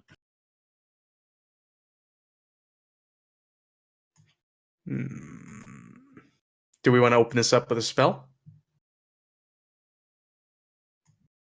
I think that would be a great way to soften this thing up. Well, I can do a barrage of magic missiles at it. I don't think I've got anything that will do more damage on the average. Roll a d4 for me for your wand recharging. You got 3 more on it. Okay. Just burn out your wand on the opening. Volley, yeah. Does it count as prone, considering its size, in terms of me shooting it? It is still prone right now, yeah. Okay, so even though it's laying down, I figured it's humongous. I don't know if that affected it. I'm going to say yes, just so we don't get too finicky with it. Yeah, I mean, that's how the yeah. rules would work for the beginner box, I assume. I'm going to ready my arrow, and the moment that it is not prone, I want to shoot it. Copy that. All right, so let's have everyone roll initiative if you're going to do a surprise attack.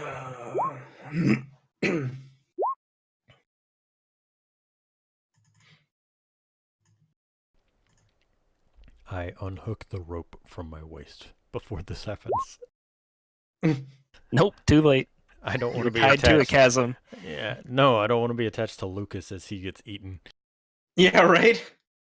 Tossed around by the 8 heads.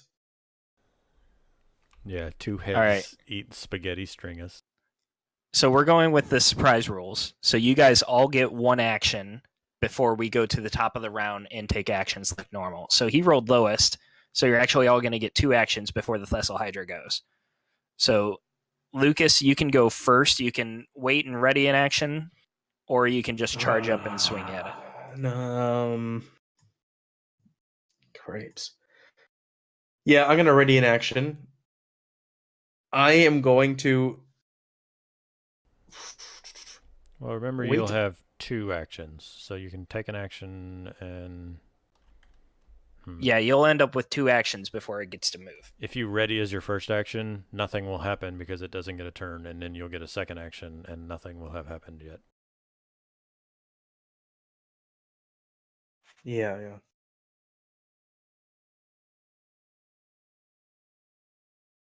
Okay, I'm just going to stand my ground for now. I suppose I was going to ready an action for after Will casts a spell to attack this thing. I mean, we're going surprise round here. Yeah. So you get the first round of free hits, and then we'll go to the top of the order again. And Oh, you'll get gotcha. another action. Yeah, Okay. He's saying run in there and swing at it. Okay, well, let's do that then. I like that. All right, so you rush forward. Whew. Yeah. Swinging with your great sword that is no longer special from being in the upside down, but a 20 does hit. 14 slashing is pretty good. Not too shabby. Okay, and this thing now wakes up and looks at me pretty angry. You swing your great sword down, easy to hit because it's prone. You actually had advantage there if you want to try and roll a crit. Yeah, let's roll again. Nope. But you easily slice into it, and it lets out a roar, but it's still on the ground as Max gets to do her action. I would like to bonus action allowed, question mark? Yeah, you get a full turn. Just making sure. I would like to Hunter's Mark it. I know there's damage there, but I'm just clicking on the thing. I would like to attack with longbow, which would be at disadvantage because of prone. Right. So an 8 to hit. Does not hit. And that's my first turn, as I'm going to kind of scooch as far back as I can this way. Okay. Still want to be around the corner from the pit, but like as far from Thistle Hydra land as possible. You guys rolled great on initiative. Will, you're up. All right, 5 magic missiles from the wand. Really upscaling it. 17. This thing is getting pummeled. Yeah, I'm liking this double-digit damage that we're hitting it with. You broke off one of its heads with your magic missiles. Dexterity at disadvantage because it's prone. So you do 2 radiant. Not as good as everyone else, but it still counts. Every every point counts. I'm helping. You did more damage than I did, so whatever. The Thistle Hydra is now aware you are here, and we go back to the top of the round with Lucas. So and this thing is halfway dead. It's still prone. You get advantage if you want to try for the crit. Still prone. All right, no crit, but right, not it as didn't get a impressive chance damage to this stand time. up. Right.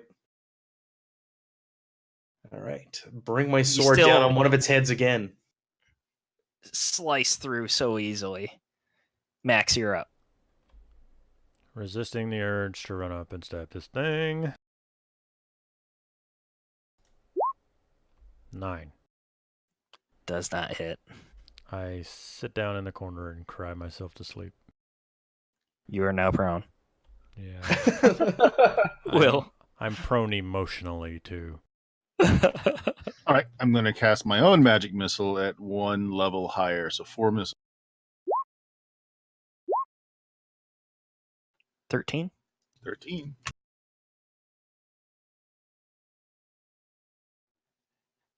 Thistle Hydra guts are just bursting everywhere.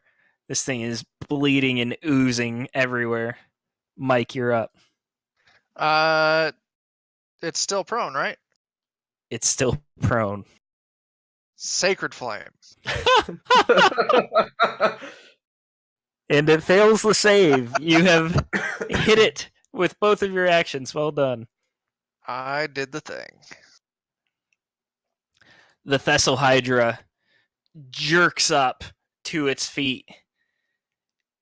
Doesn't know who to attack. It sees Lucas right in front of it, but it also sees the group of you in the back.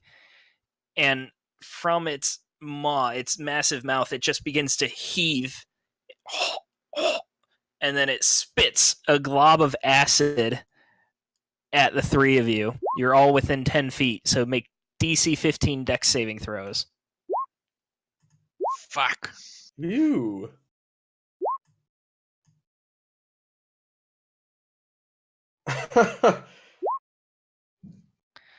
Oh, we did so Ooh. bad. Didn't roll very well.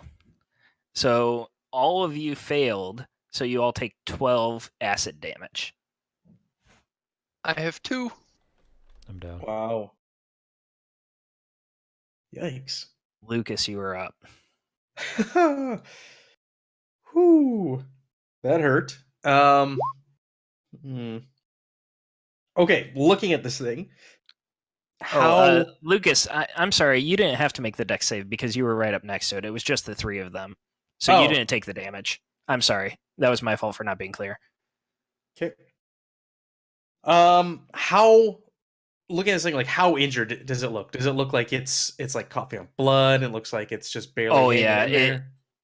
It's got a couple heads missing. It's got broken bones. There are cuts and slashes and bruises. It's beat up in every way possible. And Mike, you're still up? I sure am. Nope, I'm still up. I'll handle healing. All right, I'm going to try and hit this thing. Does a 12 hit? It does not. Do I have inspiration? Yeah, let's go with it. I will re-roll that. Does a 14 hit? 14 just barely hits. And I'm going to use Divine Spite at a second level spell slot to do 2d8 extra damage to this thing. How do you want to kill it?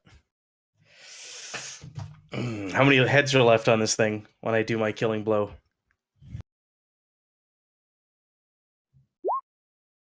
Because I'd like to lift my sword up and just We'll say 5. Slice it through the 5 remaining heads just in one fell swoop. Just take them all off. You're the best barber this world has ever seen. A surgeon barber. You slice through, and now headless, it writhes and lifts up on its back legs before collapsing to the ground with a thud. You have slain the Thistle Hydra. Awesome. I wasn't here for the demogorgon, but this seems kind of anticlimactic to what I walked in. Oh, man. The demogorgon was way harder. They're supposed to be the same challenge rating, but getting a surprise round with 2 attacks in between. Not having to fuck around with regenerate. Right. The regenerating was bad for the demogorgon. And having some decent damage come up. And Max has now died. No. No. I mean, no one healed her. Well, we're just ending. I'll healing word. There. Max, you're back. Stop being dead. 8 HP. You are conscious, and your party has slain the fearsome Thistle Hydra. Maybe if you weren't taking naps every time we get into a fight, that would have gone faster. From the cleric who fell 3 times in this adventure. So I'm going to go ahead and narratively cutscene the end of the adventure here. Okay. Moving through the Thistle Hydra's lair, you've found coins and gems and artwork, which you're sure you'll be able to sell for quite a few gold pieces, plus a couple magic items. Going around the corner, you find a group of troglodytes that used to worship the Thistle Hydra as a god, but after seeing your power, have begun worshiping you. Fuck yeah. You also notice that cave continues on, and you pop out a secret door, so you would not have had to jump the chasm. But you easily carry the Thistle Hydra heads in your bags of holding to Sir Tristan, who gives you every compliment possible. He welcomes you as conquering heroes. He showers you with treasure. He promises each of you a favor of your choice as long as it is within his power to do so. You are now the heroes of the realm, known for slaying the fearsome Thistle Hydra. Nice. Yay! We Huzzah! fucking did it. I was gonna make a joke about getting head, but First the rocks and the upside down, and now this. I don't dig around. So, Oh, that's great. Oh, You someone's guys- got that 5-0 on them. sorry. You guys went through every story beat of the adventure. However, there was quite a bit of combat that got skipped just because you guys went one route instead of the other. What did you guys think of the adventure? I wanted to ask, what did the Thistle Hydra have in its bag of tricks? I assume each head had different powers, and we just got to see one of them, or was the acid its main? The acid was its best ability. Otherwise, it would make one mouth attack and one flurry of bites is what it's called. It gets multi-attack, one maw, and one flurry of bites. Or it can do a tail pincer attack to grapple a target. Or it can do the acid spit. Interesting. But Okay. it really only got one action because of the surprise attack. Now, my question about the adventure comes in to, was the upside down supposed to be like that? Like, I feel like partially because all of my rolls sucked, and I was the person with the advantage on searching for monstrosities and all that stuff, but even with advantage, I rolled a damn 8 to track it down. Was there anything else to do in the upside down aside from get lucky on finding the demogorgon and fighting it and talking to a weird princess lady, or did we miss anything there? You did not miss a thing in the upside down. In fact, you actually did more in the upside down by going to the cave than is actually written. You're not supposed to visit the cave until you have already slain the demogorgon, and then you immediately pop out the flower is what this assumes. Okay. The proud princess, she's an interesting character. She actually gets more text in the adventure than any other part of the adventure. But basically, she's just meant to tell you guys to kill the demogorgon, and then she's meant to tell you to leave her alone because she's doing her own thing. And it never says what her own thing is. That's weird. I was trying to figure out, like, where that came from, because obviously I know this can't be word for word like the show. The show didn't have anything in it aside Right. from, oh my god, it's the bam mini on the table demogorgon. Yeah, But, so like, really just a cameo for the miniature is really all it is.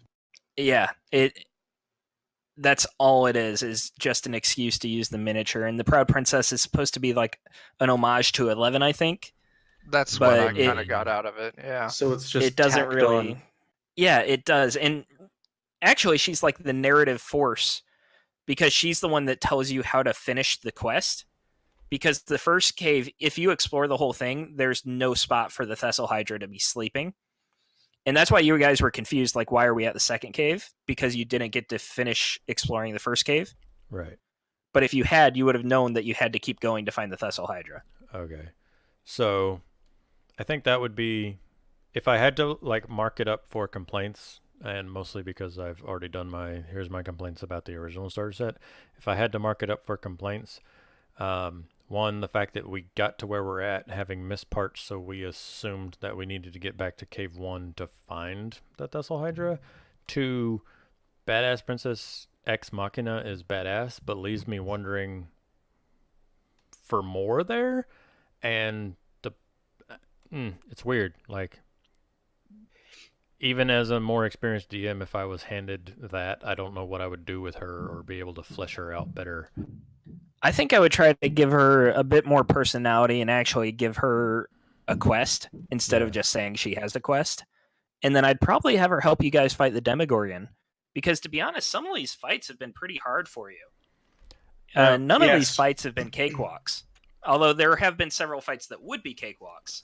But the mandatory fights would be difficult. And then adding in the extra fights on top of that, you guys would really be struggling.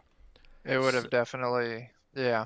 A lot I of don't it know. was dice. The Demogorgon would have went a little better if we hadn't already been low on True. resources, and if I hadn't missed 4 attacks in a row, because the Ranger with both of its add-on abilities could have cranked out some stuff. Lucas being on the ground, not doing his 15 damage every round, also made the Demogorgon fight much harder. But also, you have to have fire for it to not regenerate, and they specifically did not give the one character who has fire abilities a fire cantrip. So I feel like if Will had not been careful with saving spell slots earlier in the adventure and we just got here and had only cantrips, what do we do? Yeah, Or we what would if have been out of luck. What if someone playing this didn't select Will as one of the characters they ran this with? There would have been no way to beat it. Yeah, that's the thing. I think this adventure, you really do have to play it with 5 characters to be a starter set. For an easy difficulty, you need 5 characters. Otherwise, there's no provisions in it for making it easier for less characters. Like if I tried to run with 3 people, it'd be crazy difficult. And then also people not knowing how to play D&D, knowing that you need fire to kill things sometimes. Even if you saw the show and saw that it didn't like fire, it'd be hard to make that connection. Yeah, and the only fire people have are their torches and tinder boxes. And stuff. And light already didn't work here, so we weren't carrying torches and stuff, so we had reasons to not even be carrying lit torches like a standard adventuring party. So we're one step further away from hit it with fire than if we had just bumped into it in a cave. But again, I'm not bashing the things. I'm trying to think about what a brand new DM who's trying to learn this adventure, watches our stream and comes at it from that angle. These are the things that I would be concerned about. I don't think this is an ideal product for a first-time DM and/or group. You're better off going with the Lost Mines of Phandelver. I 100% agree, and it's kind of sad because this product does seem to be very much designed for a new DM, but it needs a bit more hand-holding. If I was running this for my main group and I wasn't running it entirely out of the box, I feel like I would have had to put a lot of prep into this to get it to the point where I'd be confident and feel good running it. Yeah, it runs less like the starter set and more akin to modules like Storm King's Thunder and Tomb of Annihilation, which function out of the book, but are expecting that the DM read ahead and have done stuff instead of, hey, you guys want to come over today, pull the stuff straight out of the box and wing it, which you can do with the first starter set. I have a general comment about this set, if I may. Yeah. Okay, everybody pull up the character sheet for Will the Wise and for the Cleric. Their inventories are swapped.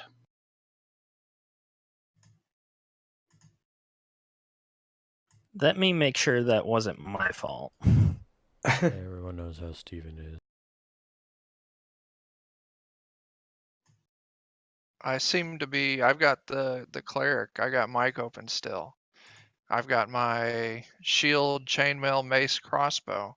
Yeah, but what I have is the Holy Symbol, Prayer Book, Incense Sticks, Investments. I don't have a crossbow, yet I have the skill for it. So that is because of your Acolyte background. You both have Acolyte backgrounds, which is why you have all the prayer books and incense sticks.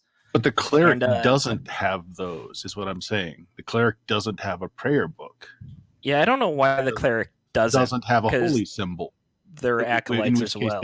Without the Holy Symbol, he can't cast spells. He has an amulet, which is supposed to be his Holy Symbol, I believe. Yeah, that's what I was interpreting that as. It does seem odd, though. It should have the prayer book and Holy Symbol, but I think most of that comes from the background of being an Acolyte. But it also makes no sense that I can use a crossbow and I don't have it, yet the Cleric does, and the Cleric can't use it because it's a crossbow. I can use a crossbow. No, you can't. It's an edged weapon, right? It counts as simple. But clerics can't use Edged weapons aren't a thing in 5th edition. Oh, okay. Yeah. No, I mean, for this adventure, if I were to run this for new people, first off, I would have to rework these character sheets like you were pointing out. There's stuff that's not quite right. The wizard should have had the fire cantrip. And then putting a little bit of personality into the characters to kind of help out. Like, hey, read this little paragraph. This is what your character's about, like Fandelver does. Yeah, I enjoyed that in Fandelver as well, like giving a character an idea just like a springboard to jump off. And because you can completely disregard it too. Yeah, if you're good or if it's something you're capable of, but for, someone fresh off the street come play D&D, it would be very useful. The other thing I would change, the big thing I would change, is I would get rid of the princess altogether and replace her with a child or someone who needs help and protection but has been trapped here for a while. That would be able to, I'll tag information, doing it more like how Will was in the Upside Down. Like, hey, to get out, you need to do this. Oh, hey, if you come across it, it hates fire. Oh, if the party doesn't have fire, like, oh, I have this item that does fire damage that I've been using to protect myself when it comes at me. I think you're onto something there, because especially like you guys having to find the demogorgon. This the book says you need to roll 3 survival checks, and if they all fail, the demogorgon finds you, and if you pass, you find the demogorgon. Having the child there would give you a reason to find the demogorgon, or a reason for the demogorgon to come upon you, instead of just like, okay, I'm throwing dice at it till we... Yeah, just wandering the woods, which is kind of how the maze worked. Like, we were at the mercy of pure luck, regardless of how we did with our ropes, and getting clever didn't really help us fix the maze. It didn't. Yeah, anytime, I don't know, with starting new players, frustration is the worst thing. Not knowing what to do. Well, someone left a comment on my video that they're watching this because they're getting ready to run and DM their first game ever, and they're going to run this. So now, knowing that, I almost want to reply their comment. Don't make this your first game. Right. Or here's some tips. Here's some tips, yeah. Yeah. Maybe we can...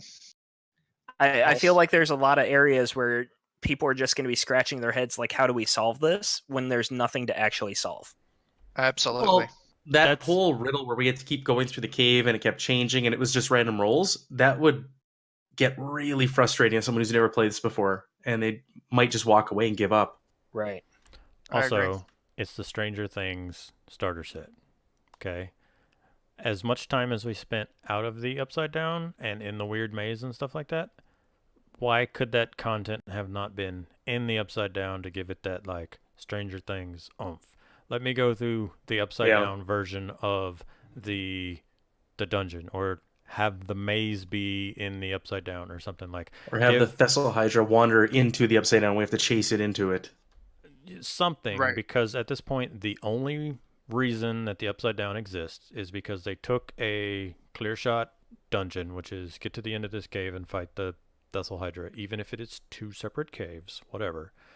But that's the dungeon. That was a starter set. And then they bolted on this weird, you get stuck in the Upside Down, you have to find the demogorgon to get out and fight excuse to use this mini.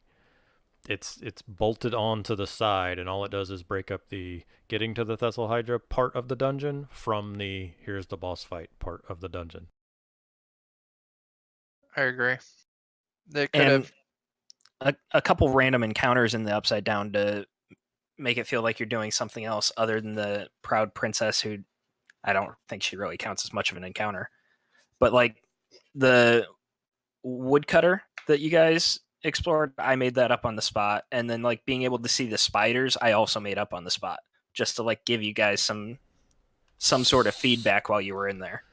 Yeah, because again, my bad on rolling low and being the one character who's good at that skills, but like without that, the Upside Down is empty sans you, princess, demogorgon, and princess is literally just, Deus Ex Machina to point you at the demogorgon. So Right. that's my biggest complaint. Make a dungeon in the Upside Down, even if it's the Wandering, even if it's encountering shadowy versions of. Sorry, I have hiccups. Shadowy versions of like the skeletons and the crazy night encounter or whatever. Like that can all be done in spooky Upside Down misty land. The problem with that though is no recovery. So you can't have a substantial part of it in the Upside Down and expect to get through it because you got no way to regenerate hit points. And a new group might just go crazy using spells on their first encounter, right? Right. Oh, I guess you got your spells back, but you didn't heal. This just says that healing does not work unless it's magical. So you cannot use hit dice, and you cannot regain healing from any ability that is not magic. Once Sure, again, you could have that kid show up, and the kid's also got a backpack with some extra healing potions, or oh hey, I found this herb. Give some You potions. eat it. Yeah, The king giving out more healing would have been useful. Yeah. Now, the king was supposed to give you healing potions with all of the treasure. I messed that up and forgot to do it in the list because the list of treasure is just a large paragraph, and it was very hard to read through to make sure I got everything on the spot, because it wasn't just like bullet points, this is what they get. And that's why I gave you guys the healing potions from the troglodytes. I gave you the same amount of healing potions, I just gave them to you a little bit later. Well, then that's after fault our on cleric me. fucked us up. Yeah, man, I did not do great, and that's okay. But yeah, you got to presume that the DM, it's also the first time the DM's running this, and if it was hard for you to easily make out what all the king gave, yeah. Right, exactly. And part of it is because this font is massive as well. You get 4 paragraphs on a page, 4 small paragraphs, like 2 sentences a paragraph. So, like, I'm flipping through 30 pages for something that should just take 5. Well, they wanted that charm to make it look like it was handwritten, right? Right. And it looks nice. It is a nice looking adventure. It's got like the doodles that looks like a child was drawing, and it's fun, but it's just not readable. So I guess that's just a trade-off there. I was complaining about a 3rd edition book the other day because I was plugging everything into Roll20, and they had the 4-paragraph note from your patron, all in cursive, but no standard text anywhere in the book to tell you what it says. So I was squinting in my dark office to try and make light of this cursive, and I was like, man, at a certain point, Americans ain't even going to be able to read cursive anymore. How did you not plain text this anywhere? Right. I'll second that. As someone who, I'm a pen geek, I write very well in cursive, but if I need to give my notes to someone else, I got to print that shit or they can't read it. They should definitely make things legible. So let's wrap this up. Let's hear final thoughts from everyone, and then we can go through and tell everyone what we're doing, what we've got coming up. It's a thumbs up or thumbs down from everyone. Bert? Rough. As is, thumbs down. With some work, it could be nice, but as is, no. Not for an introductory set.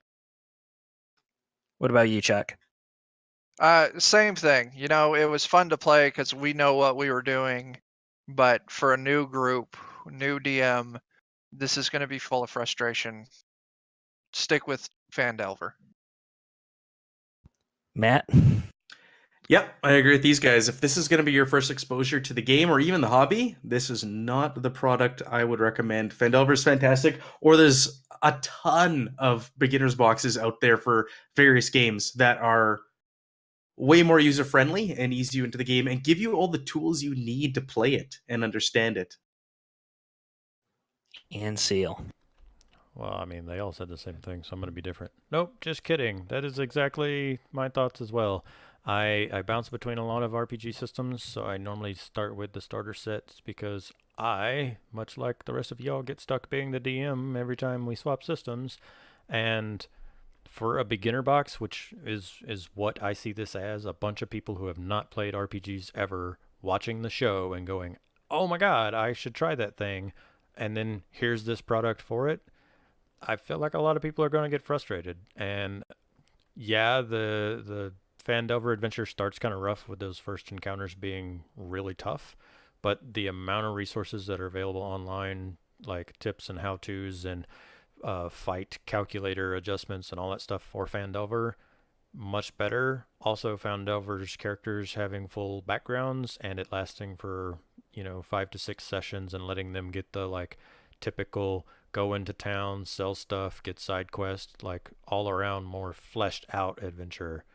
I gotta go with Fandelver, especially for the price between the two boxes and stuff. I'm gonna have to give it a final thumbs down as well. That's 5 thumbs downs. I just feel like it's a bit of a missed opportunity, and there's some things they did good, but they really could have capitalized on it a bit more, and it could have been a home run with some work, but they just didn't quite get there. Yeah, I feel it sucks saying that, but I feel like it's a cash grab. It's going to make a lot of money off of people that buy it just for the word Stranger Things being printed on the box, and then be disappointed in the fact that the Stranger Things was clearly just bolted onto essentially a D&D adventure. Like, there's no Stranger Things to it. You're not playing the characters because they don't even have the characters from the show's personalities slapped onto them. And sorry, Steven, the box says Hasbro on it and not Wizards of the Coast, right? And I know Hasbro owns Wizards of the Coast, but it's not branded WotC at all. Oh, no, it does have the Wizards of the Coast designers listed as editors. Like, it's got Jeremy Crawford on there, Chris Perkins, Kate Welch, and a few others. Mike Morales is on there too, James Wyatt. So it does have the 5th edition design team listed in the credits. However, there is no Wizards of the Coast. It says Hasbro Gaming on the adventure. Interesting. So yeah, pure cash grab. By the All parent right. company. So let's sign off with what we got coming up. Bert, what's in the pipeline for? What do we have coming up? I think we're starting Zweihander this Thursday, aren't we? Yeah, we are. We're gonna be making this... some ugly characters that are gonna get beat up even more. I hope so. Zweihander this Thursday at 8 p.m. Mountain Standard Time. So whatever that is, your local time, we're gonna kick it off, and we're gonna do. I was gonna say The Enemy Within. I wish. A Bitter Harvest is the name of the quest that we're gonna be playing. It should be 3 to 4 sessions long. I won't be able to join you, but I will be sitting in stream and heckling you and hosting the stream and all that stuff. My life is just too crazy lately, so I've been falling back on one-shots and other shenanigans, and I can't, even with it being a short thing, life's just too crazy. All good. We appreciate the support with the heckling and the hosting. Yeah. Well, thank you everyone for joining us, and thank you guys for playing with me. Yeah, thanks for running this. Thanks for running my best adventure, but great, man. Yeah, I had fun. Yeah, that's what me matters. too. Yeah, I had a good time playing it. All right. Same here. Good night, guys. Good night. Thanks. Bye.